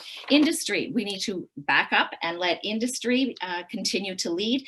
Government needs to facilitate, not be the driver. If we're going to get to net zero, we shouldn't be dictating. We should, as we said, have facilitated. I'm proud to have come from a party that has a position on the carbon tax, and that we've talked about how do we pay off the debt. So your 555 plan, whatever the number is, I think that we need to continue to pursue how to do that. When you talk about proportional representation, again, I'm going to wear my rural hat. We have actually got a policy going forward on mixed proportional representation, because we need to consider rural. Your face is there, Chad. Does that mean I have a few seconds left? Okay. Oh. Words are important. We can't vilify people with the use of our language, and our identity does not determine our ideas. So I know that this is a great, huge province. Brenda Barrett, I think, captured it when she said we need to travel our own province, and it came up in the municipal forum platform about talking about tourism, the great untapped, in my opinion, opportunity for all of Alberta. So as Todd said, not every idea provided here is an idea that we're all going to glom onto, but it is a starting point for the conversation. And so I know that in the group that I represent, we're going out this summer with the Big Listen 2.0. And I think that's the next step for groups like yours as well, is to hear from everyday Albertans. Thank you again for the opportunity. Thanks, Jackie. Appreciate that. And thanks to all three of you. Really mattered a lot to us to have representation from multiple parties here to really reinforce the idea that the exploration of good ideas, you know, is a priority across partisan lines. And I know we gave you a really challenging task to try to summarize your reflections in only 5 minutes. So appreciate all of you doing that and being here with us very much so. Thank you. We will move now to one last task that it's sort of an interactive task that we're going to give everyone before we have Ryan Jesperson come back out and interview Chief Littlechild. And that is a chance for everyone to weigh in on the ideas, on their favorite ideas. So you've heard a bit about them. You've maybe had a chance to challenge some of your ideas. You've posted some things in chat. So now's a chance just for everyone to kind of vote up the ideas that they find most compelling. So to do this, the way to do this is where we're using Slido again. And so if you go into slido.com and the hashtag next30, you'll see that there's a poll in there, and an opportunity for you to vote up the ideas you like best. And so we're going to ask everyone. Let's see if this works. I'm interested to see how this all works, but to limit yourself to 10 votes. So there are 26 ideas in there, and if you could just vote on the idea that you find, the ideas that you find most compelling, and pick up to 10. So I'm gonna count on you and trust you not to exceed 10, to have your opinion exceed the number of 10. So if you go into slido.com and start doing that, that's where to do it.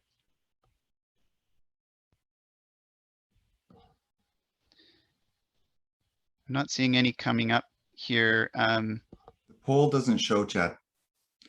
Oh. Stephanie, is there We are just bringing it up. Okay, thank you. Everyone gets a chance to breathe for a minute.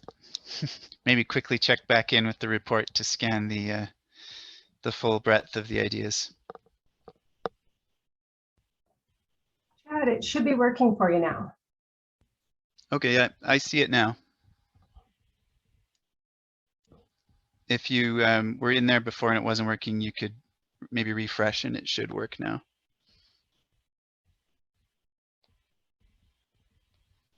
It's not working still, Chad. It's not up. It's working for me now. Yeah, it's working. Me too. You have to make sure that you're in the plenary it's in there. panel sub thing. Oh, thank you. Yeah, you go to the possibility plenary one, and then the list of the 26 ideas is there.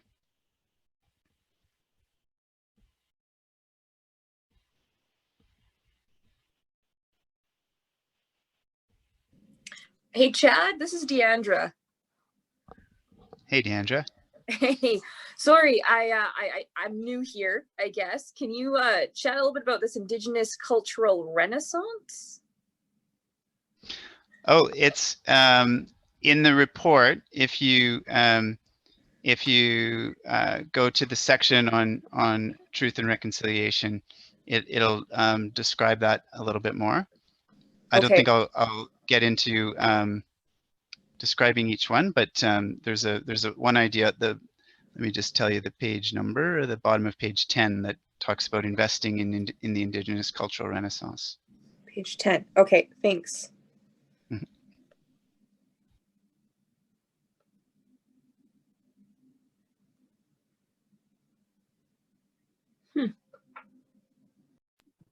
Chad, can we open up chat?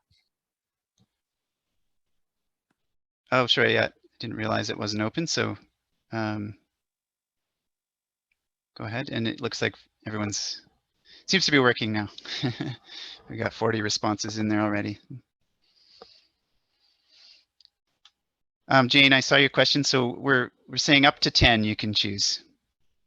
It won't let you choose 10. It says you have to choose fewer answers. Oh, maybe, is it 8? No, I did I'm not 10. sure if others. I did 10. Yeah, I did 10. Okay. Seems like 10 worked for folks. Maybe you've actually got 11 or something. Slido's just being odd today.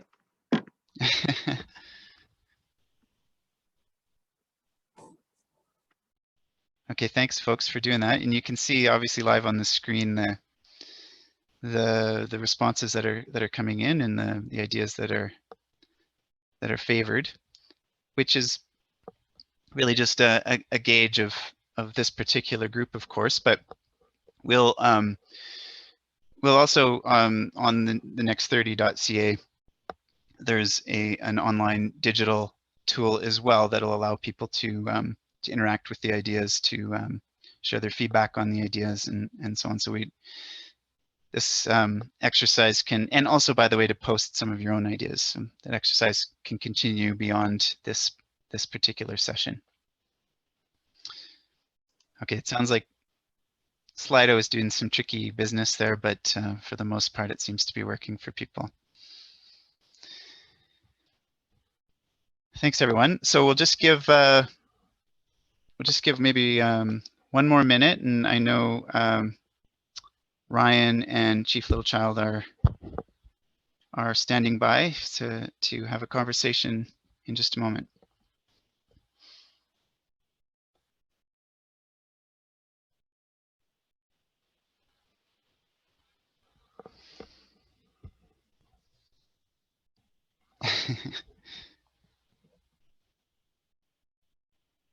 So far, it does look like there's a clear leader among the ideas. What is the TRC challenge? That one is in there as well, actually on the same page 10 of the report. It's really about challenging Albertans to read the output of the Truth and Reconciliation Commission in a sort of campaign around that. Thank you, and I apologize for not having read that myself. I will do that. Okay. Okay, thanks everyone. As Ryan is mentioning in the chat, that you can continue to provide input and feedback on these ideas through the next30.ca website. And with that, I think we'll close this. You can keep. There's 70 people that have entered their responses, so the Slido will still be functioning even as we continue on here. So you can finish your submissions as you like. But now we're going to turn to a closing portion of the agenda that I've been looking forward to. In just a moment, I'll ask Ryan Jesperson to come back out, but I want to welcome Chief Wilton Littlechild to the meeting. And for those of you who don't know Chief Littlechild's background and bio, I encourage you to look it up, potentially maybe even on Wikipedia, the Wikipedia page about him, because it is quite an impressive page. Chief Littlechild is the former Grand Chief of the Confederacy of Treaty 6 First Nations. He was one of the 3 commissioners of the Truth and Reconciliation Commission. He is an elected member of Parliament, and he's worked for decades with the United Nations on Indigenous rights, and the list just goes on and on. I also want to say that this is a moment where I can express a personal admiration and connection, because Chief Littlechild actually went to university with my father and know each other, and so our family has always been connected, and especially admirers of the chief. So I want to welcome Chief Littlechild, and I'll turn it over first to Ryan Jesperson to get the conversation going. Well, all right, Chad, and thanks very much. And it's been really interesting participating, essentially as an audience member over the past hour and a half or so, and some great conversations. I'm intrigued by the leading big idea. I see that obviously $20 a day childcare was their number one. The people have spoken, and a real priority on the Truth and Reconciliation Commission, and of course the report, the calls to action, and everything that goes along with what I think everybody is recognizing and understanding needs to be Canada's top priority right now, and in particular Alberta's priority in the context of this conversation about the next 30. It is my honor to have an opportunity now to welcome to today's event Chief Holton Littlechild. Chad Park did a pretty remarkable job with the introduction, but allow me just to establish, I think here, you never want to take for granted the credentials here and the impact that they have, I know, on Dr. Littlechild's perspective and what he'll be presenting to us today. He's a Cree chief, a residential school survivor, a lawyer who has worked nationally and internationally, including with the United Nations, to advance Indigenous rights and treaties. He is a member of the 1977 Indigenous delegation to the United Nations and worked on the United Nations Declaration on the Rights of Indigenous Peoples, which is becoming more and more relevant and on the radar of many people. Years later, I'm curious to ask Chief Littlechild for his thoughts on that. He's been a member of Parliament. He's been Vice President of the Indigenous Parliament of the Americas, North American representative to the UN Permanent Forum on Indigenous Issues, and chairperson for the UN Expert Mechanism on the Rights of Indigenous Peoples. Chief Littlechild, we begin to understand why Chad Park perhaps said it in welcoming you to the show today. Maybe people should go online and read your bio, because I might take up our entire half hour if I establish all of your credentials and why we're so excited to have you here. But welcome to this Possibility Summit. Thank you for being here. Why did you decide to be here today? Why is this important to you? Well, thank you very much for this tremendous opportunity. I'm hoping you can hear me. I can hear you, but I'm not sure we can see you. And I know people would love to see you if possible, but we can certainly hear you right now. Can hear. Can't okay. see. Well, Chief, while we sort that out, why don't we begin? The importance and the context and the direction of these conversations around the next 30 and around the Possibility Panels mandate has certainly deepened and I think taken on more significance over the past number of weeks as Canadians, as Indigenous people have, in different contexts, been forced to wrestle with and reconcile Canada's history when it comes to residential schools. You yourself, a residential school survivor, 13 years, 14 years at residential schools. How are you processing this national conversation? Well, first of all, I want to greet you in my language. Constant authentic kakyo katamskat now. Nigan ksemanto nanaskoma. Iko kesoimgo akaseminano simstahi. Exanaskamon. I wanted to begin by greeting you in my language. Because that's one of the things that was forbidden in the residential school era. And next year we will be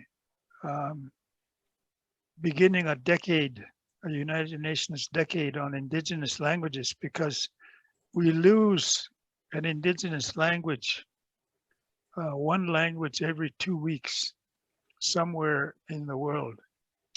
So that's a very serious situation. But to go back to your first question, Ryan, I think I'm here because of seeing one of our traditions playing out in front of me. And by that, I mean, traditionally, our people would set a vision quest, go to the mountains, and in prayer ceremony, offer Thanksgiving and also set out a vision. But the recent revelations in the news, I believe yesterday it was up to 1,300 children have now been discovered.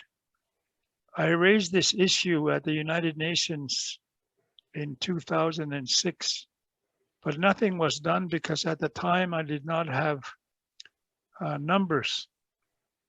And during the 5 years of a court-ordered mandate of a truth commission, it was not included in the court order, but we kept hearing about it. So we started to do a study on it ourselves. And when we tabled our report after a 1-year extension from the judges, the number was 4,100. We had uncovered 4,100 children who had been lost or missing or murdered in the residential schools.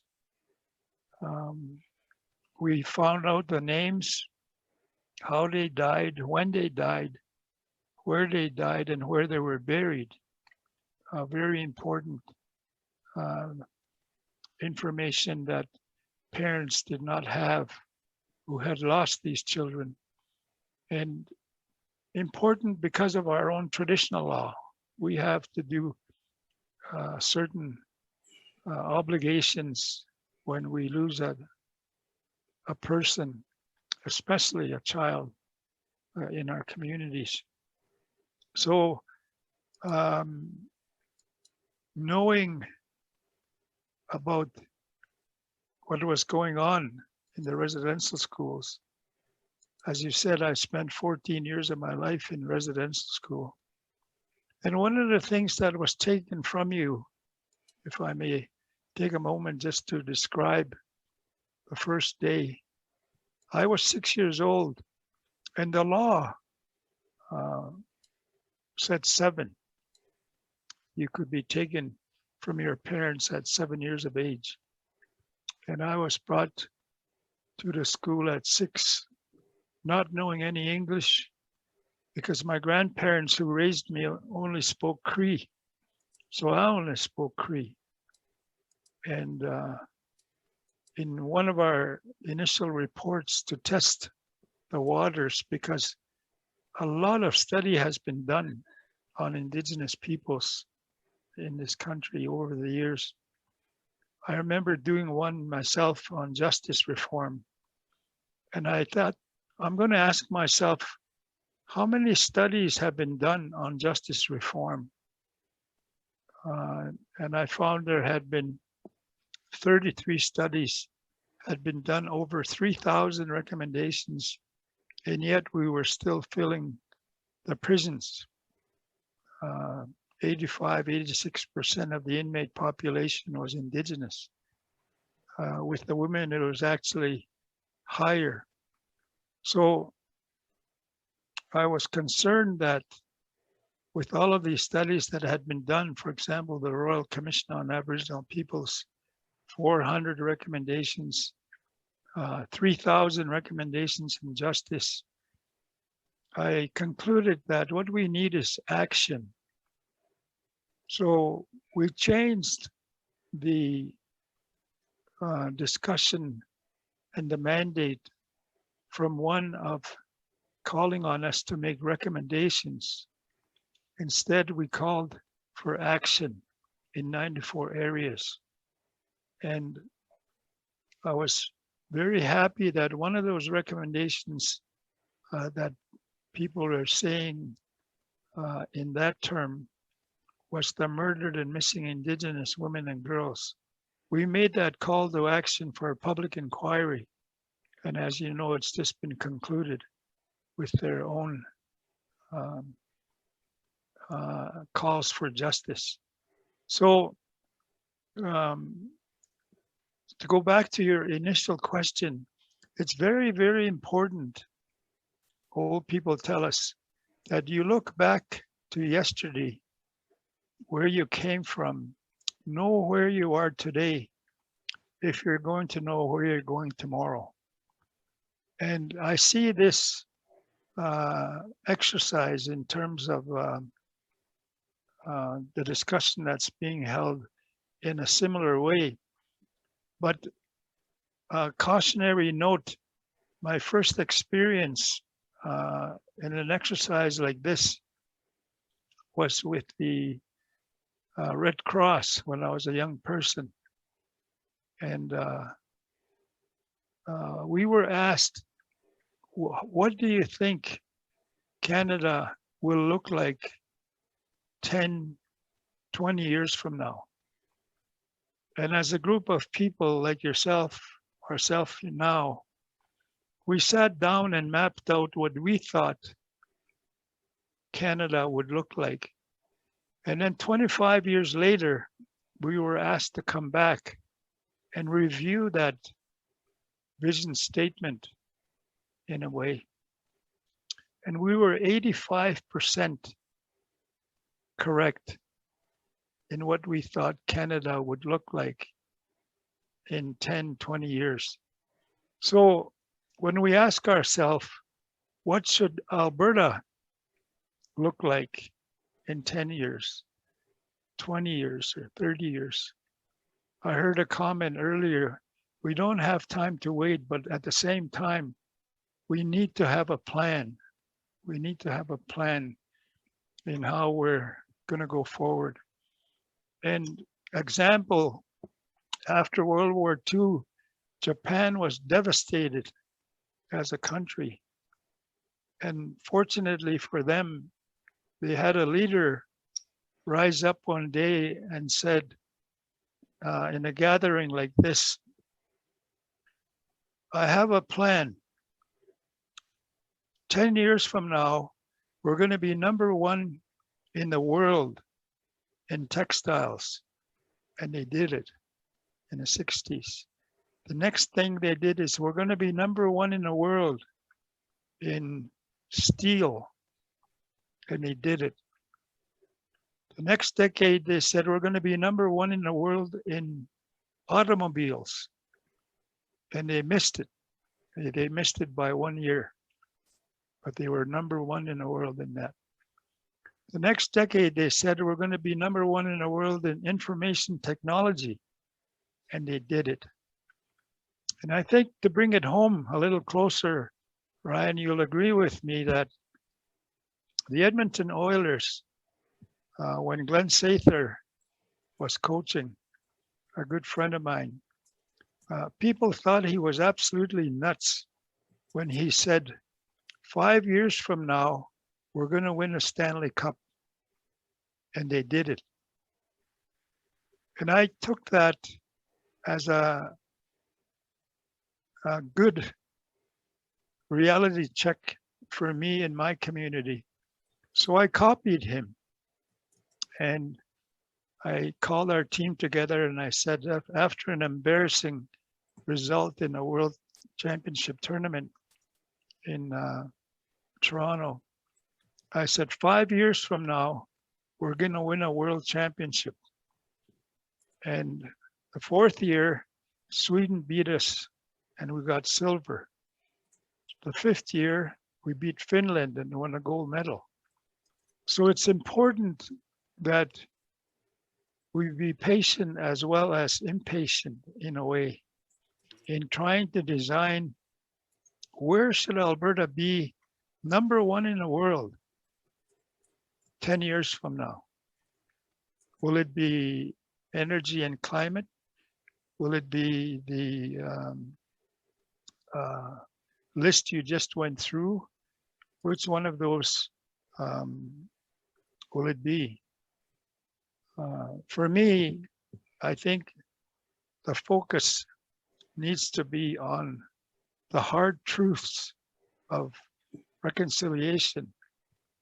And I want to come back to a comment I just heard the political panel mention.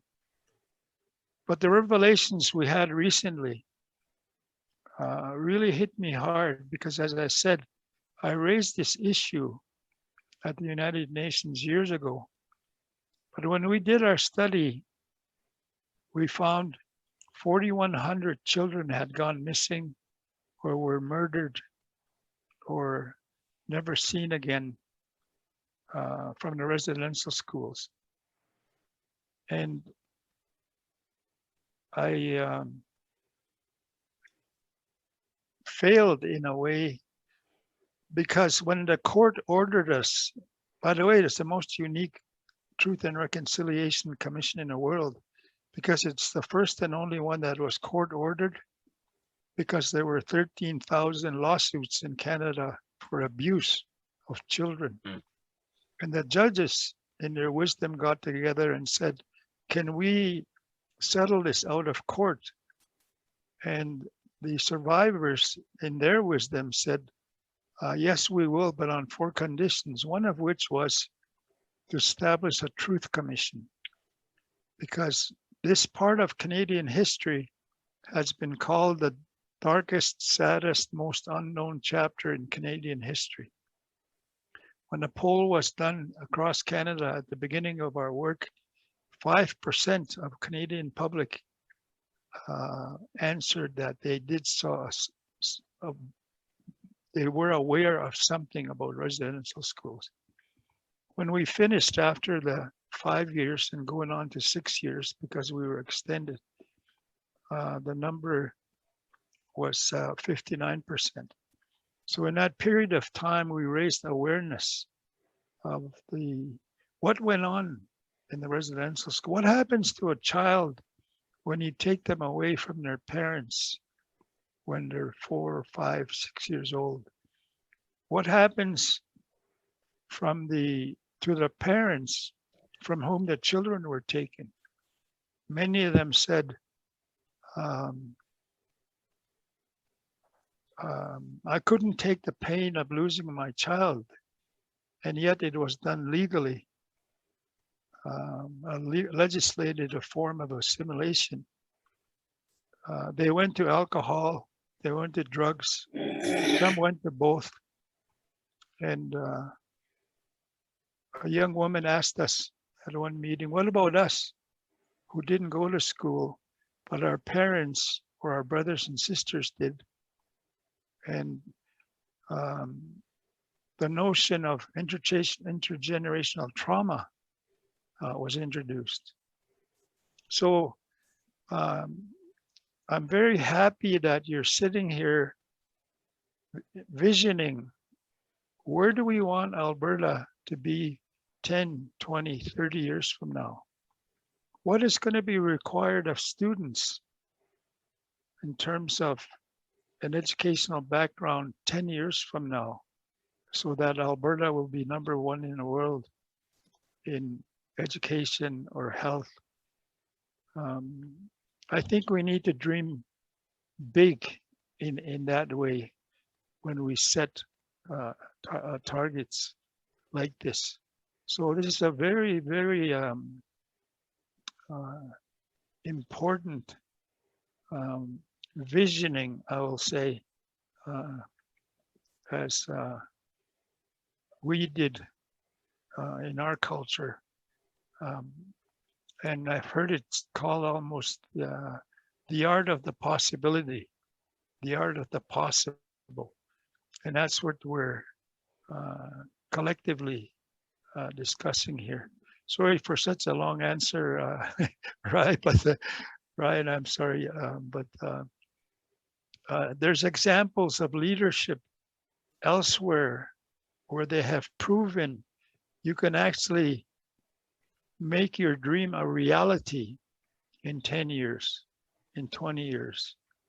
Where do we want to see Alberta be 10 years from now? And I have to thank Chad for asking us that challenging question. So do we want to be #1 in any of those 20 areas? If we do, it's going to take almost like, I call it the 5 Ds of the 5 Olympic rings. being an ambassador for the Winter Olympics, I rely on the 5 rings of the Olympic logo. And it's the 5 dreams, 5 Ds, I'm sorry. First D being a dream, and then a desire to reach the dream with determination and dedication and discipline. And then you'll reach your goal. You'll reach that #1 status for Alberta, not only in Canada, but in the world. So thank you for the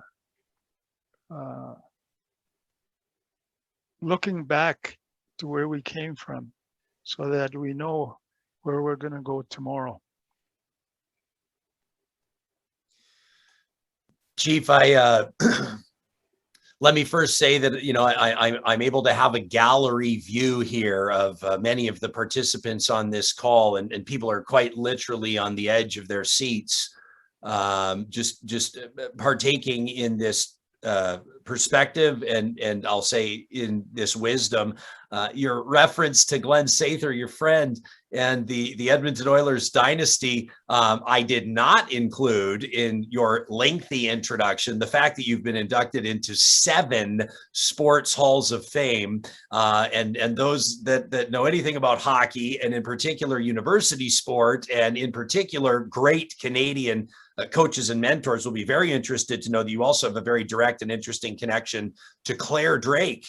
And I wanted to ask you, although I suspect my next question, you may have just answered it with the 5 Ds and the metaphor of the Olympic rings, but I wanted to ask you in your understanding in the importance of vision and direction and a plan, what has characterized in your mind societies, organizations, communities, sports teams that have achieved, that have realized the vision that they have set out? And how would you apply that to this conversation about Alberta?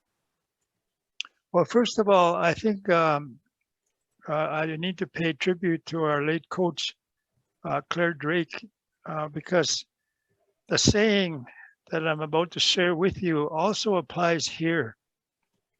And he used to tell us, it's amazing what can be accomplished when nobody cares who gets the credit. It's amazing what can be accomplished when no one who cares who gets the credit. And he used to say that to us, and it became, for me, an important life lesson. But to go to your question, I want to rely on my Mayan brothers and sisters who, as you know, had a long calendar, they called it. It was 5,000-year calendar. And when it came to an end, they established a new 5,000-year calendar. And they had an all-night ceremony to do prayer, thanksgiving, and prophecy. And they made 4 prophecies. And I was fortunate to be selected out of 10,000 to go and listen to the elders, the spiritual leaders, discuss this in the ceremony. And the interpreter told me the elders have just given us 4 prophecies. And the first thing they said was, things will get better. Things will get better if 4 things happen. Spiritually, and spirituality especially, has to come back to leadership. Secondly, we need to build on the strengths of our people. Thirdly, women will take a more strong position in leadership. And lastly, and very importantly, the most difficult, we have to work very, very hard on unity. And those were the 4 things they said. So if we want Alberta to be #1 in the world, in whatever we decide it's going to be, we have to recall that the fundamental thing in your question the common denominator for any success factor is the spirituality. Spirituality has to come back to leadership. And the way they phrased it, I think, means a lot in that. But also that's one of our teachings anyway, in terms of when we had our Truth Commission, we had 7 national events ordered by the courts. The elders told us, let's use our 7 sacred teachings as a theme for each year that we do. And of course, the first one being truth and courage, love, humility, and wisdom, and so on. So we started out with truth. And 40,000 people turned up in Winnipeg. But when we looked at the audience, it was mainly Indigenous people. So we were actually only talking to ourselves. But when we finished in the 5th year in Edmonton with the theme of humility, the audience was 75–80% non-Indigenous. So the awareness level had increased in that span of time. But what concerns me is what was just said about reconciliation.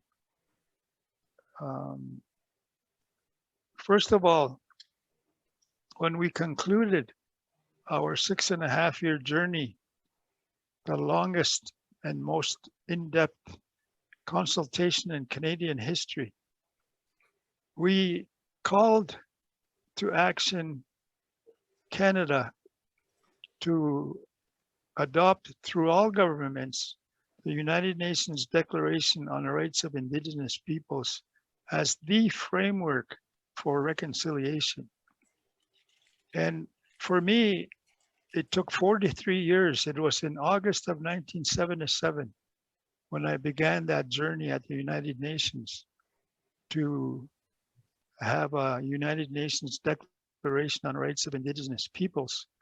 And it was because in 1948, when the Universal Declaration on Human Rights was adopted, we were left out. So in order to catch up to the rest of the world, we decided to do a declaration of our rights. And it took us 8 years to debate on one point, whether or not we were human beings. 8 years we debated that we were human beings. And when I came back to tell the elders that story, one of them said, well, what are we then? Are we a herd of elk or moose or animals? What are we then if we're not human beings? And then he said a very important thing.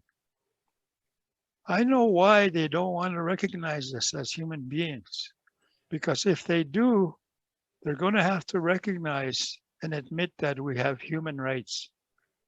And he didn't go to law school, but he said that, and that was so true. And to have the royal assent for the UN Declaration last Friday, or Monday, I'm sorry, for me, closing in on 43 years to see that, to hear those 2 words, royal assent, was really very emotional. But then I was quickly brought down back to reality with the discovery of the children in Kamloops and Saskatchewan and Manitoba. Yesterday, the number is over 1,300 now, and that we missed as a Truth Commission because we only found 4,100. But this was a mass grave, and those other ones were areas we did not research. So to hear someone say that reconciliation is going to be too expensive, I want to remind you about the Natural Resource Transfer Agreement of 1930, when Alberta got access to all of our natural resources through legislation without our participation or our consultation or presence. So don't be too fast in saying that reconciliation is going to be too expensive. Consider what we have contributed to Alberta. Consider what we have contributed to Canada. And I once made a list, for example, what have we contributed to humanity as Indigenous peoples? And I won't bore you with it, but we didn't always go to the UN to complain or criticize. It was offered an alternative positive solution to how we can go forward together in a restorative way or a healing journey, or as reconciliation is defined, to restore respectful relationships. So don't monetize it in that way, because it's about humanity. It's about having good human relations. That's what reconciliation is about. And I have to highlight again my own bias that, by the way, Ryan, I have 8 now, not to brag, but you know what, Chief, I noticed that Councillor Lori Buffalo out of Enoch Cree Nation had pointed that out in the chat. And as soon as I took the floor back, I was going to be sure to point that out. I thought that you were demonstrating true humility in the spirit of that Claire Drake quote about not caring who got the credit for initially not correcting me there. Well, I give him the credit for getting me to the Canada Sports Hall of Fame. Yeah. There aren't very many Indigenous people in the Canada Sports Hall of Fame, but 7 of them are actually former residential school students. Mm.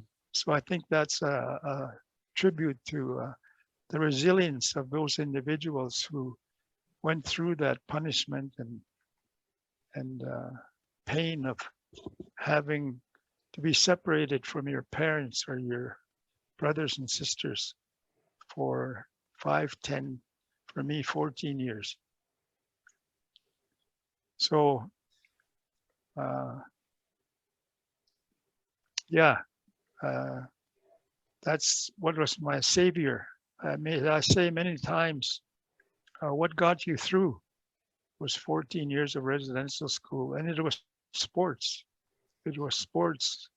I always say that hockey saved my life, because I don't know where I would have been today, even if I would have been alive.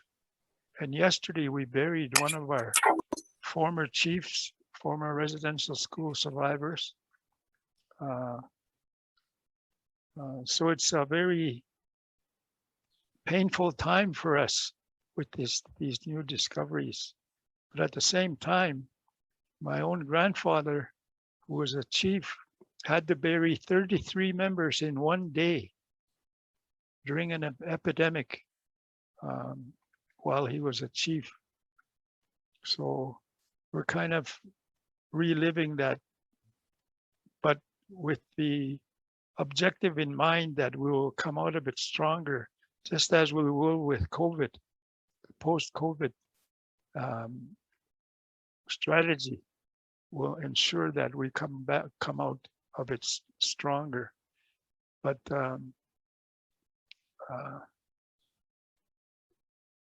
without that instruction, I quit once, and the coach had said that quitters never win and winners never quit.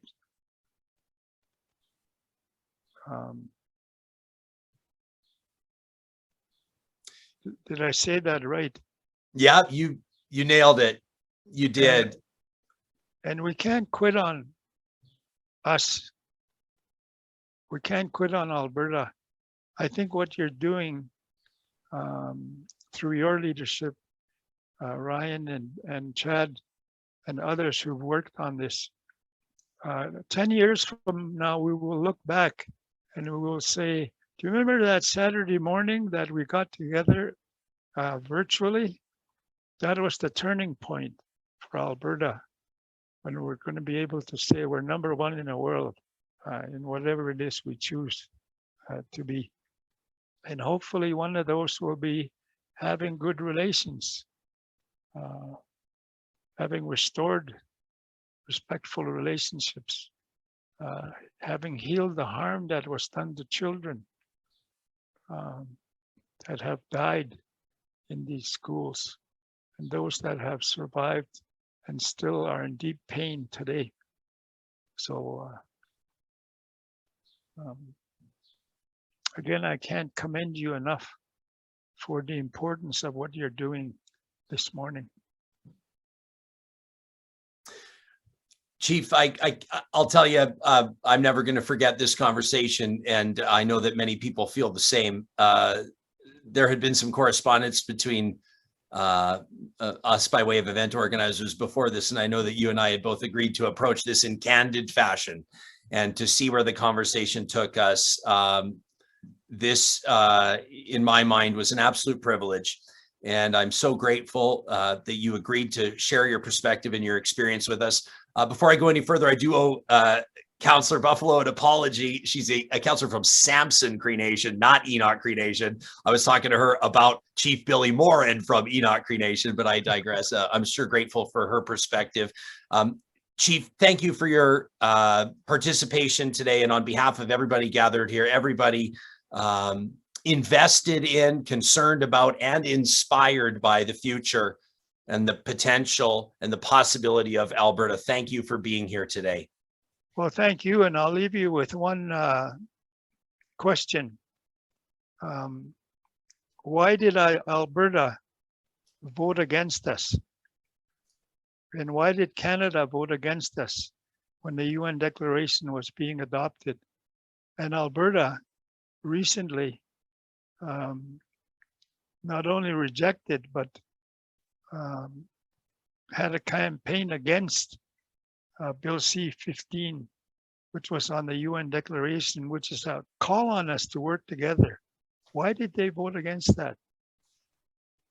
So that's a challenge I put out there to the political leadership that's here as well. I don't want to make it political, but I can also tell you, in the years that I was a chief, was the very first time the mayors have ever met with the chiefs together in a meeting. And it's only happened once in Alberta's history. So the mayors, the provincial legislators that are here, treaty, the UN Declaration, and the calls to action are all calling on us to work together. And if we do that, we will reach whatever it is we end up with as a decision by conclusion here this morning. So again, thank you very much, Ryan and Chad and everyone else for this opportunity, and blessings to each of you. Thanks very much. That's Dr. Wilton, Littlechild, Chief Littlechild, just remarkable. I hope, Chief, that you've had an opportunity to see the comments here in the live chat. I mean, just it's worth mentioning. I could keep us here all afternoon reading them all, but just gratitude from people and appreciation, and what's amazing to see is a commitment from people to not just learn more, which we need to do, but also to act. And the calls to action, a great reminder. Chad, it's been my honor to participate here. I just want a close-up shot of this, and just a reminder to everybody on July 1st as we, what can we say? Try to figure out the right thing to do on July 1st, not just on that day, but moving forward to keep this in mind. Chad, it's been a real honor of mine to participate in this, and I'll hand the floor back to you. Thanks very much, Ryan. And Chief, thank you so much for your participation, as everyone has been saying in the chat, and as Ryan said, really couldn't have ended this on a better note. So I deeply appreciate it.